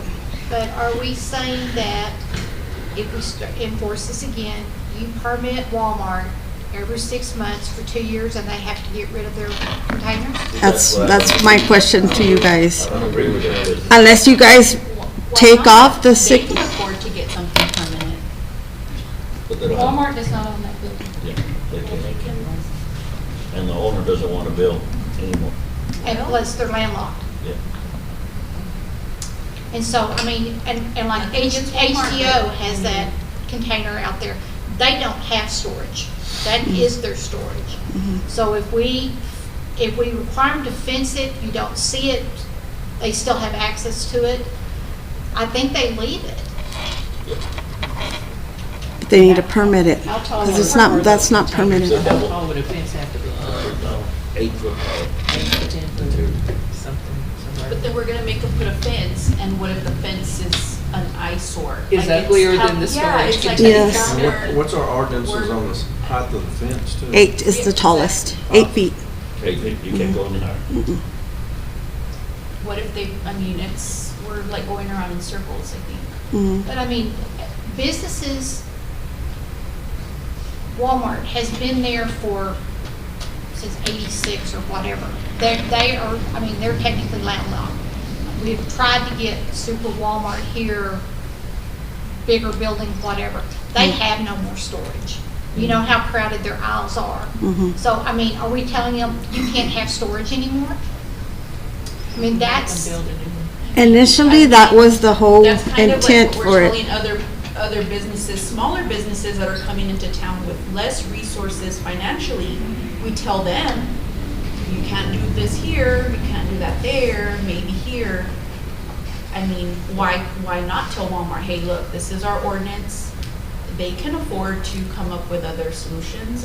And they were aware when we started it, they were paying, they knew that we had the 2 years. But since we stopped enforcing, if we'd have continued the enforcement, we would have, at the 2 years, they're out. Who came up with the 2 years? It's a dumb idea. That was said. Huh? I think that was said. Because we were trying to prevent that apartment complex from or those companies that wanted to build those apartments with the sea crates on veterans. Which the shipping container homes, shipping which container I think homes. they, if you do them correctly, I think that's a really good housing, option. I guess, I think if you do it, if you do them correctly, I think it could be a really good housing option, but I guess at the time, people were against it. I've seen renditions of them. I think they They're can look really cool. They have them in major cities now. Yeah. Yeah, San it's a Antonio, good option Austin. for Anything, if it's done I'd like to well, have one. it's Yeah. okay. It's when it's not done well. And maintained. So, Maintain that, that's the problem. I would like to, we have to take a road trip on Monday. Just up and down, and just see how many I see from the street. I mean, I have several pictures that I had Code, if you want me to bring them to you, that Code has taken of new ones that have popped up, if you want me to bring them. I know that one over Transpac. Yeah, there's Transfixas. What we have, the one my neighbor has, he lives behind all that Mhm. He's got that land, that's his, so he's got it outside his fence, but it is property, you know? And it doesn't look bad at all, and he paints it. Paints it the color of his fence, so if you're not looking, you don't see it. Maybe that's why it escaped you. That's probably why we haven't seen it. That's why. And if everyone would take that much pride, it'd be great. Well, I mean, we got yards right now that people have pride, other people don't. Yeah. You gotta take the good with the bad, but, you know, so. so it makes America great. Yes. A melting pot of objectivity. Where's the flag? I just don't want us to hinder businesses No, I'm not that sure. need the storage. Yeah. Well, like Yeah. HCO, for example, is a prime example. Small building, they need that extra, they got a little portable building, but they need another, you know, so, and they got the land, that's theirs. I don't know. I just say, I understand, I don't know so much in the last 3 months. I say after September 1st, we don't allow anything, we keep the ones we got, and I hate this charging them every 6 months. If we're gonna do that, then fine, but they can keep it. I mean, I don't see the every 6 months. I mean, to me, that's just a lot of hassle for them to have to just come in. I mean, annually or something. I mean, I don't understand the 6 months. But I guess that was because at the time, it was the 2-year maximum. And so if they didn't want, if they were going to get rid of it sooner, then they didn't have to pay for it. What's the fee? $250 per container. To move it in. So what if we were to, let's say what we have right now, enforce the code, and I kind of agree with Art, if I'm going to put it, with Councilman Arona, if we're going to leave it, but instead of 2 years, every 6 months, come and pay. Every 6 months, you want it out there, you pay for it. And if you continue, I don't know, is that right or wrong, but we don't put a limit. Right now, the ordinance is set for 2 years. And it's $250 every 6 months for up to 2 years. So that means that it's up to $1,000 after 2 years that it would cost to have that container. But then it's, the way the ordinance is currently written, then the container has to be moved. And it doesn't, you can't renew it, there's not any And you lost avenue all for that. renewal or anything else. It's 2 years and it's done. And so if the council is talking about commercial application only, where it's allowed based on what our ordinance says is C1 and C2, there's no allowance in any residential area. So if we leave the ordinance as it is, but we modify the term, if that's what council's desiring, then we can take that and bring something back. But we can enforce what we currently have effective immediately if council wants. And in the first meeting or second meeting in September, if you want us to come back with something that modifies it to make it permanent, we can do that. I like to see it being kept in the residence over there. That's me. You know, one advantage of the every 6 month thing is, and the 2-year maximum is, if, I mean, that'd be one way to make sure they're maintaining them and I making them look nice. thought we couldn't force them to. We cannot renew it and make them move it. We can't tell them if it looks good or not, because, You and can just not renew it. that's what we could do. The issue that we run into, I'm not gonna judge if it's nice or not. Yeah, I mean, somebody's already somebody's treasure. Right. And I'm not qualified to do it. So that's when something that is easy to look at from an ordinance standpoint becomes difficult, because then it becomes subjective. Yeah, to the keep Pecos beautiful. Yeah. Like the design.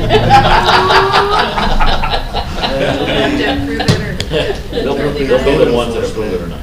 Code enforcement will decide, and then the ones that want to dispute it, you're gonna leave it up to the municipal judge to decide. Yeah. And I mean, it's probably not the best element to include as an offense. Something that's not clear. So how would you be sitting in Parker? I'd say it's unconstitutional. Code enforcement is busy. Yeah. And so if they have to go out and inspect all the containers, then that's just one more thing that. Container is I mean, you can say if the container, if you can, obviously, if it's leaking, then they're either going to fix it or get rid of it. Or if it doesn't have doors, but, I mean, it's, or just don't permit it. I'm sorry you don't have a permit, then you have to get rid of it. So what do we do with it? They put it up as a permit, right? Yeah. Tell them you gotta move it, or come pay a permit. Well, that's what, and honestly, I think in these instances when it's like that, we have to follow what our ordinance says. We have to tell them that they're. Yeah, but is it Trans-Pecos Banks that put it there, or is it somebody else that put it there? I don't know. Do we even know who put it there? We don't. Is it on their property? I mean, we're It's on gonna the wall hit, behind it. we would hit on the property owner. That's who would get the And that's who we notice. would assess, whatever we do, it would be on the property. Yeah, it would be on the property owner. But the condition, it's nice, it's clean, but it's for us. And I know that. Yeah. But we got a lot of, sorry people from Pecos, my residents, my taxpayers, Nobody's whatever. asked for a building permit for anything coming in there that may be where they're storing supplies? That's where they store their money. And trust me, when you Well, store and it's- supplies in there and you go in there to get out, you wanna get out. It's because it's hot. It's very hot. You do. And there's some that they're converting into offices to where they're modified. And Cindy and I just had this discussion today. Just today we had one. Then it's, if it has air conditioning, if it has office built in a technical firm or position, it is no longer a shipping container. It is now an office building. And so it's really difficult to take a look at that. If somebody went in there and modified it and made a shop, okay, is it a shipping container or is it a true shop building? It's very difficult. And trying to look at that, you can't judge it from the outside. It still looks the same. And I mean, there's a lot of contractors that come in that put them on job sites because they're temporary that way. And that's approved. Yeah, I That can is see that. It's all, that's all. And the ordinance actually has in there the aesthetic requirements that they be painted to match the primary structure on the tracks or tan or beige. So it's already in there. They're supposed to be Paint. So there we go. Now, I think those go on the tax roll. But this is a touchy subject. So They can't. We confirm that with the. So we're gonna double dip, you know, if we charge them permit fees.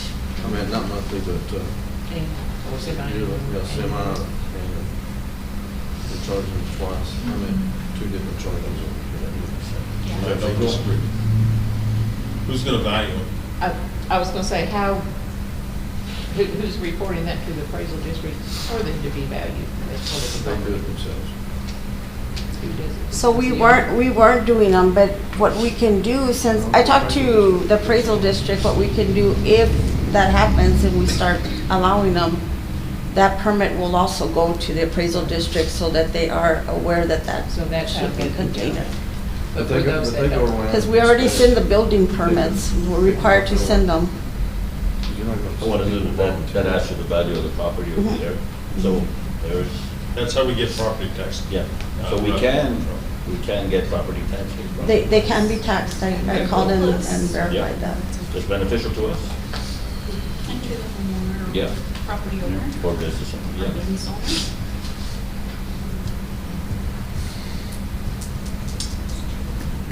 Me, myself, like I said, you know, it's residential businesses. After September 1st, we got no more, nowhere. Now unless you come and talk to somebody, I guess. 'Cause, you know, if you build a new business, say for example, between the county annex and the West Texas community, very narrow piece of land. You know, you won't have a lot of small business can open up there, but the storage, what do they do for it? So, here we go again. That's what I say, you know, about you're gonna have to get creative. Shipping container, make it office there. Little restaurant. I don't like the idea at all of being in a residential area. Yeah, well, right now, they're not allowed for ordinance, period, in the residential. But for those that have moved them in, are we gonna go back and enforce it? I mean, it's not, they're not grandfathered in because they weren't permitted and they didn't do it legally. Yeah.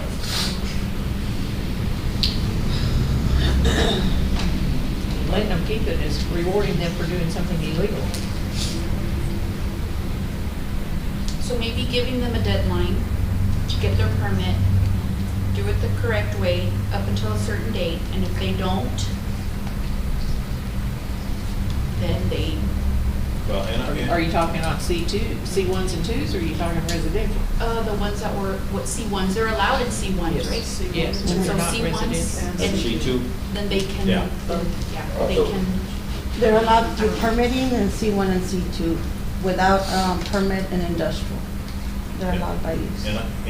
And my recommendation from that standpoint is that they are on a residence. We no longer allow them. But if they are there and have been there, we make sure that it is, that the central appraisal district knows about it, and it is taxable property, so we are property taxable. Yeah. I mean, that's a, it's a balance, yeah, right? that's a compromise, but would be a way for us to ensure that there is some benefit to the city. But it is a value that. Yeah, and I'm sure that there's gonna be some protest because people, well, that's not my intent, that's a portable container, then portable out of here. Yeah. And that's the way How we much do have they it. cost? Sir? How much do those containers Depending on cost? where you go. It depends, yeah, they can be anywhere from $2,300 up to $5,000 rent. So that's But not much tax. Well, but To protest. if they go personal property, they're gonna protest it. Yeah. And I understand.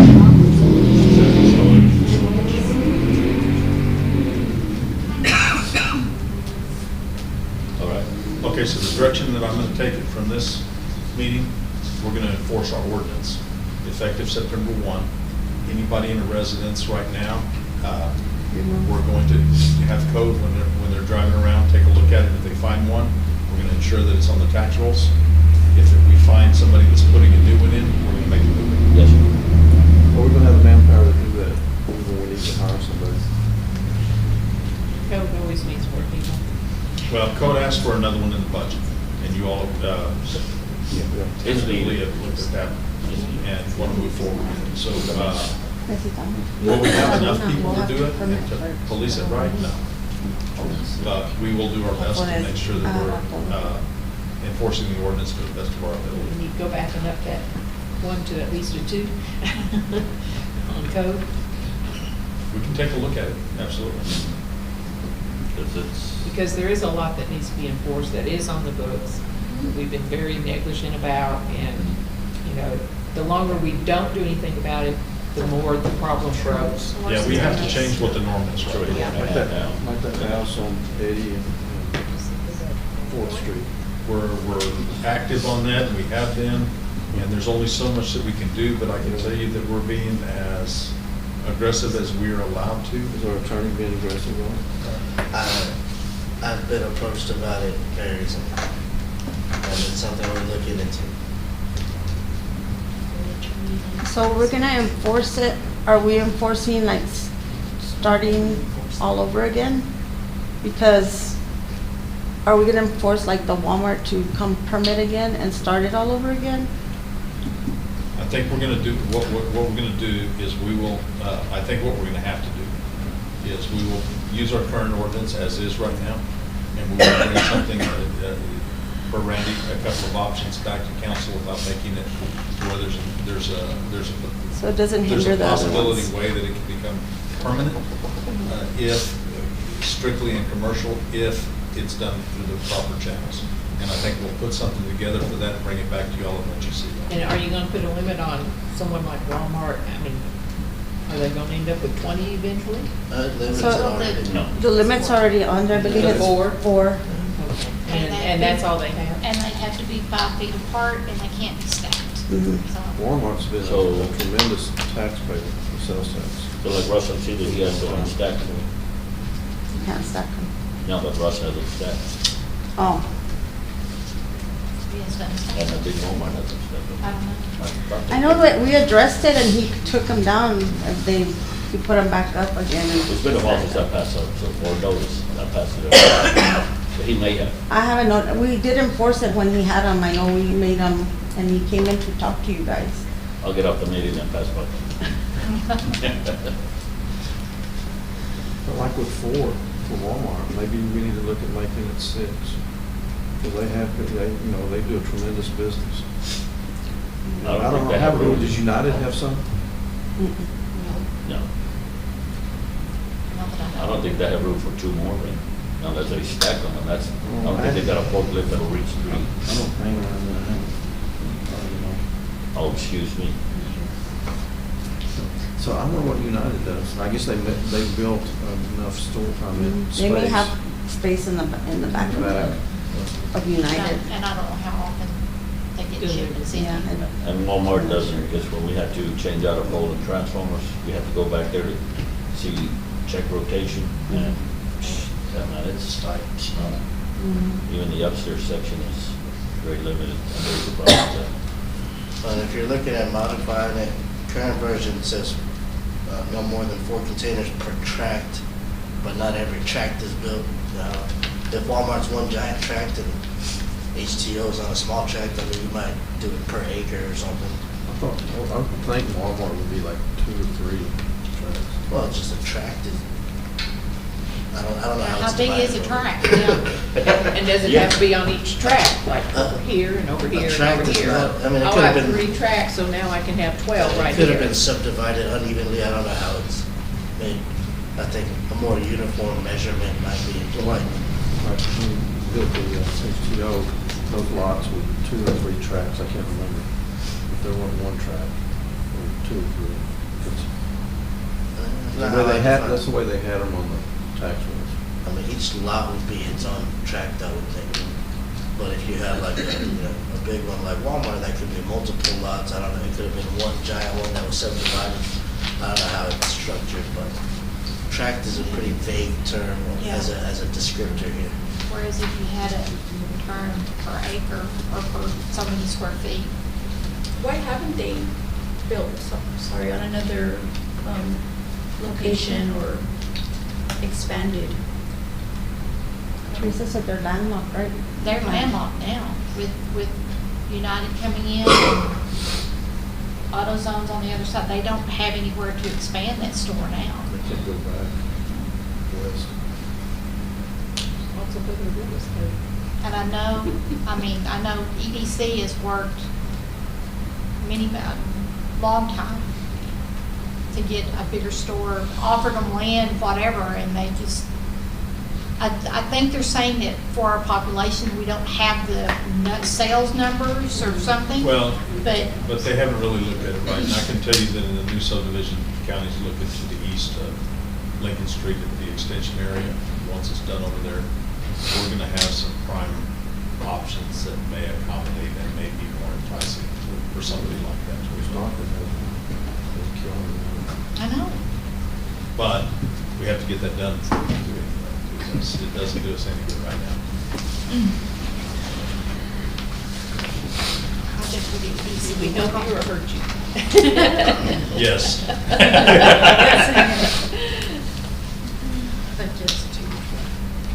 So enforce. Yes, ma'am. We'll bring something back for your all's review. One of the meetings, that's okay. bring back 2 options. Or more. Or more. Okay. Maybe we'll have a special meeting just for that alone. Yeah, we can, absolutely. No, I'm just kidding. Not in the month of October. September 2nd. Okay, is that it? Okay. We're going to go to item F9, discuss, consider the 2024 property tax rate calculation and proposed tax rate for Town of Pecos City, Heather Ramirez. Yay, now onto something fun. No, I'm just kidding. Maybe for Property rent- tax. Maybe for renting. I know, I'm being silly. They're both blank. What's blank? Yeah, Both of them are. My attachment? Yep, yep. it is. There's no numbers on it. And why are there 2? They're two the same, but they're both blank. But they're both blank? They're online. They're in there? Well, no, but the forms are blank. The forms are blank. Oh, there's stuff on this one. I can. You may make a copy I of can it? go make copies. Now we can Do you table want it the for- whole calculation or just the results? No, we can table it. No, we cannot table it. Can I give y'all just the results? Will you give them? Already Yeah, I don't voted. know what y'all. Yeah, I was like, I don't think y'all want to see all of it, but let me get you the I mean, results. I looked at it when I was at the hospital, I know some of the numbers, but it's not here. Yeah, it was on the email. Charles. So the attachment there, but all the blanks are in, or They weren't they're not filled in? set in stone. Well, these are set in stone. This is what we're asking for. This is where council can approve it. It's something that we've talked about, yes, So sir. did you have to, what are they, how much different are they what we saw in the budget? These are exactly what you saw upstairs. Okay. Yeah, they're the same There's no exact. difference. It's utilizing these exact numbers. That's how all of the calculations that you looked at in the budget workshops were factored to calculate. Yeah, correct. So Cyra's gonna hand you the last page of a 10-page tax rate calculation worksheet.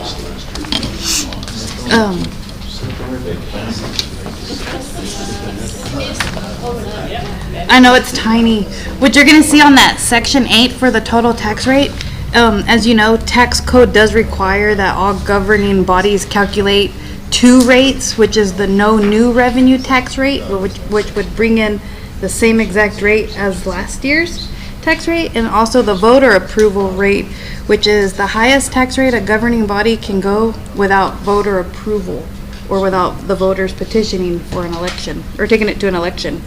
The third rate on there is the de minimis rate.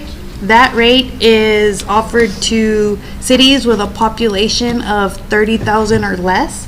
And what this rate does is it brings in an additional $500,000, and then that makes it the lowest tax rate we can adopt without it going for voter approval. Yes, so in our budget, during our budget workshops, what we were proposing and what we have budgeted in there is approving the de minimis rate at the 0.40683. How that rate compares to last year is it will be a decrease, but a slight one. It'll be a 1.6% decrease compared to last year's. 1.6%. Hey, a decrease, no matter what it is, people like to hear it's a decrease, not an increase. Yes, so I do want to note, because of the way tax code's written, we do still have to publish that we're adopting a tax rate increase, because we are bringing in some additional revenue, but it is a When it's overall. yes. The rate itself is. The rate itself is less, but It's you, just not the amount it's bringing in. That's correct. correct, so the verbiage, I know we keep going over it, Charles keeps catching me in there reading it, I'm like, why do we have to post? It's an increase, but Okay, Yes. so it's gonna be decreased, so we gotta show that's an increase. yes, it is an increase, it is gonna bring some additional revenue to our budget. Because we're going to be bringing in more revenue than we did last year. Correct. Even though the tax rate is. Valuation. Yes, the 'cause valuations- Therefore, the lower tax rate would still bring you in. Yes, valuations went way up. We went from, last year's valuation was, 952 million. yeah, 952 million, and it's up to 1.3 billion. Oh my gosh. So that's about a $800 million increase in valuation. Compared to the school has what, 300 million or something? Oh, yeah, oh, we're still the small. Oh, yeah. We're still the small guy. You got the biggest shoulders, but the smallest.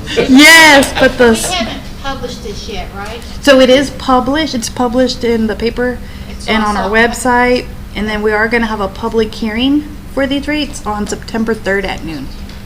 So part of that increase is new taxing It is. properties, new properties. that- Yes, that's exactly where it's coming from. Okay.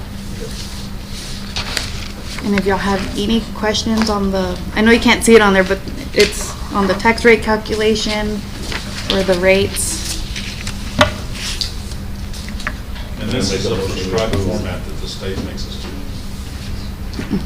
May I make a motion, we approve F9? Second. I have a motion from Councilman Arona, a second from Councilman Graham, to approve item F9 as proposed. All those in favor say aye. Aye. Any opposed? Let the record show the motion carries. Item F10, discuss possible new convention center in Manatee. Okay, this kind of came about when some of us went to the regional meeting in Van Horn, and they have, for a small community, they have a pretty nice little convention center. And as we know here, the Civic Center is what we have, but there's so much of the time you can't rent it because it's already booked up. Probably have a little more shot at it during the week, but on the weekends, they're booked up for a year or more. And I just think there's the possibility of maybe getting something that is newer, nicer looking, and something that we can get revenue back on by renting it out. It could be a CVB convention center. You can put the CVB out there and have that person be your renting agent. And just to give an opportunity for more people to host events here. And whether we do it maybe on our own through hot funding, or if we want to partner with someone else, all that's fine. But I think if we kind of started the process now, in a couple of years, we might have the hot funding to help pay for this. But it's going to take a year or two to get the plans, feasibility of it, and really get it going. And so that's why I really wanted to get the conversation started now. And again, if somebody wants to partner with us to help do it, I think that's wonderful. But I just think we need to really get something that is more available to more people. And not that it by itself will be more available, but since this current Civic Center is booked so much of the time, if you have something that comes up in the year, you don't have a place to have it.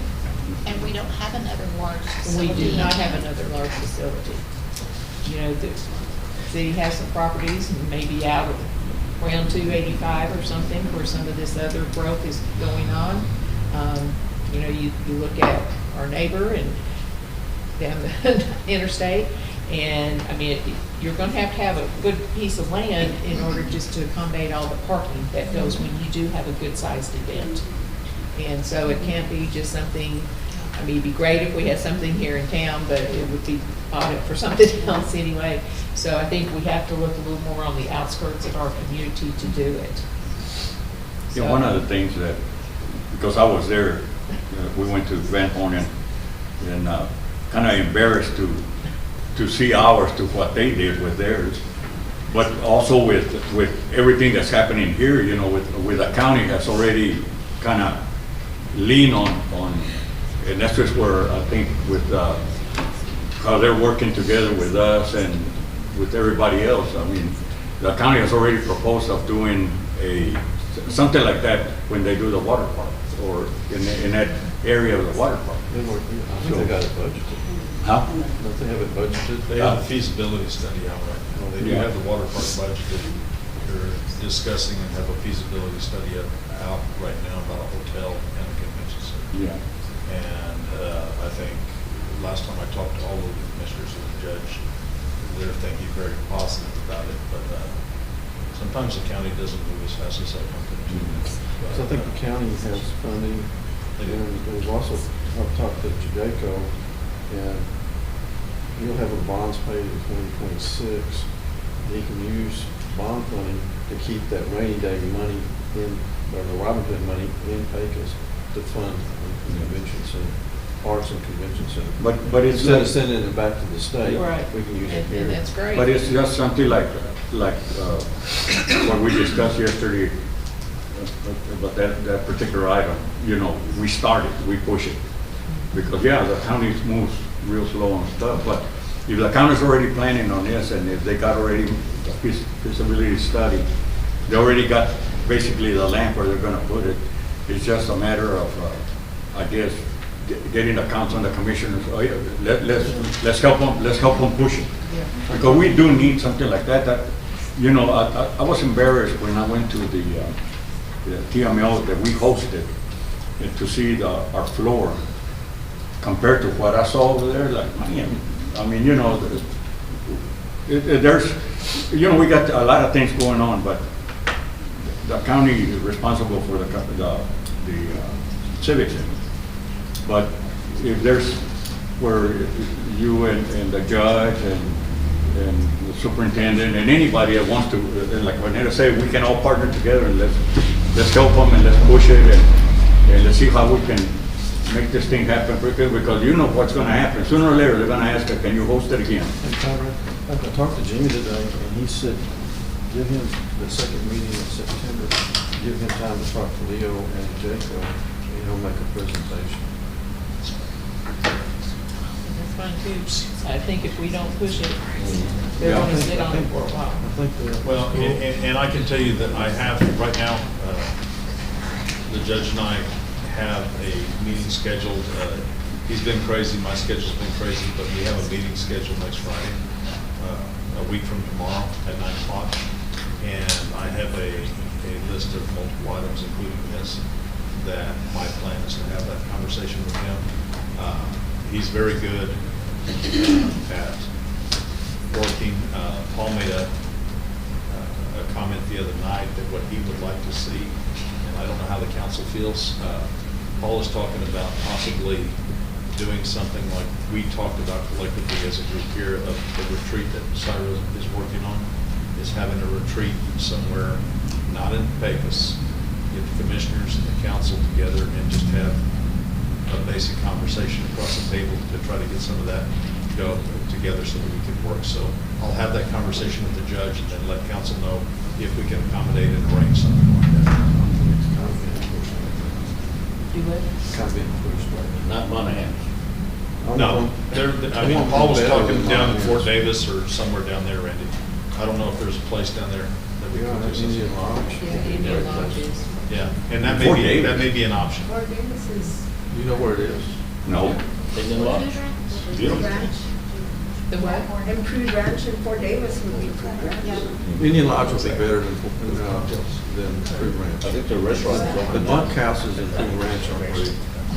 We're out spending the night. Is that what you're talking about, spending the night, or just? No. Oh, okay. Well, they don't, their facilities aren't as good as. In the bunk beds at Fruit Ranch. What? In bunk beds at Fruit Ranch.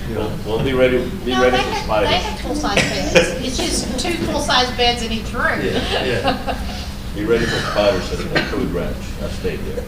It's just something, and we'll make sure, but it needs to be, I think, when Paul brought it up the other day, and Vanetta was at the meeting with us, I mean, I don't think that's a bad idea, because every one of us in this community is now working a lot better together. Oh, yeah. And sometimes just having out of a meeting setting, just a conversation, we cannot transact any business, but we can have conversations. Share ideas. Yeah, and that may be something that would be beneficial to start doing maybe on an annual basis with the Commissioners Court.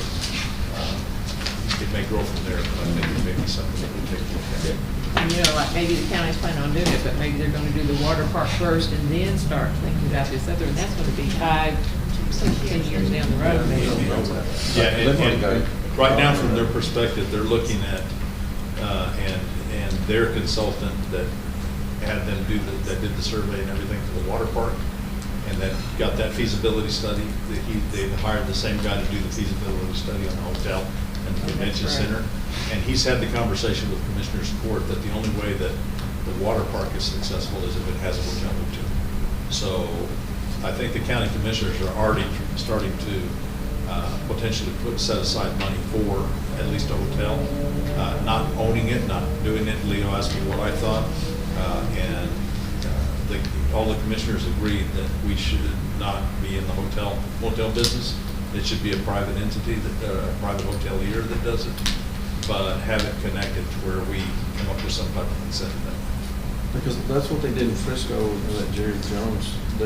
He partnered with the school, the county, and the city, and since the school was there, doing it through their bonds.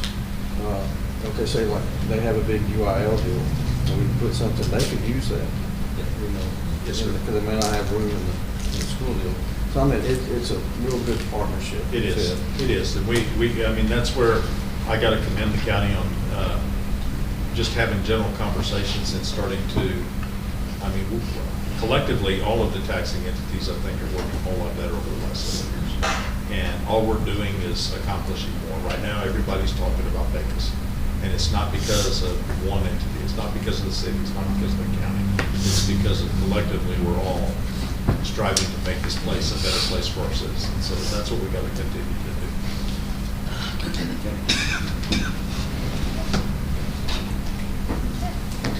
Do we have anything for executive session? No, ma'am. Okay.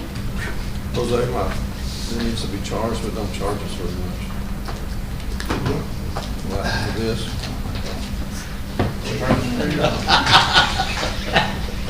Do we have any items that we need to discuss at the next city council meeting? Besides our Okay, I want to ask. container ordinance? Okay, we're going to this measurement deal, to keep track and accountability. I'd like to know the 800,000 that we spent on the film, have we gotten anything back? How can we measure that, or? Yeah, thank you. As of yet, we have not. I'll find out where they're at. I can tell you that they have been very good about when they come back into town, ensuring that they come and give me an update. And right now, they had finished everything. They've got the marketing campaign. Some of the funds that were allocated for this, for the marketing plan with the last issuance that we did, they have implemented all of that. The website went live. I don't know where it's at. They haven't been in town in a couple of weeks, but they every month I'm seeing them. So they are giving me updates, and I told Brecken that it would probably be good at one of the council meetings to come to a council meeting when they're here and give you all an update. We'd like to see some figures, if we could, if it's possible. Okay.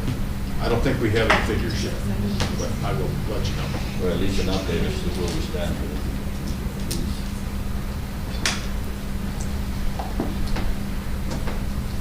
Anything else? Okay.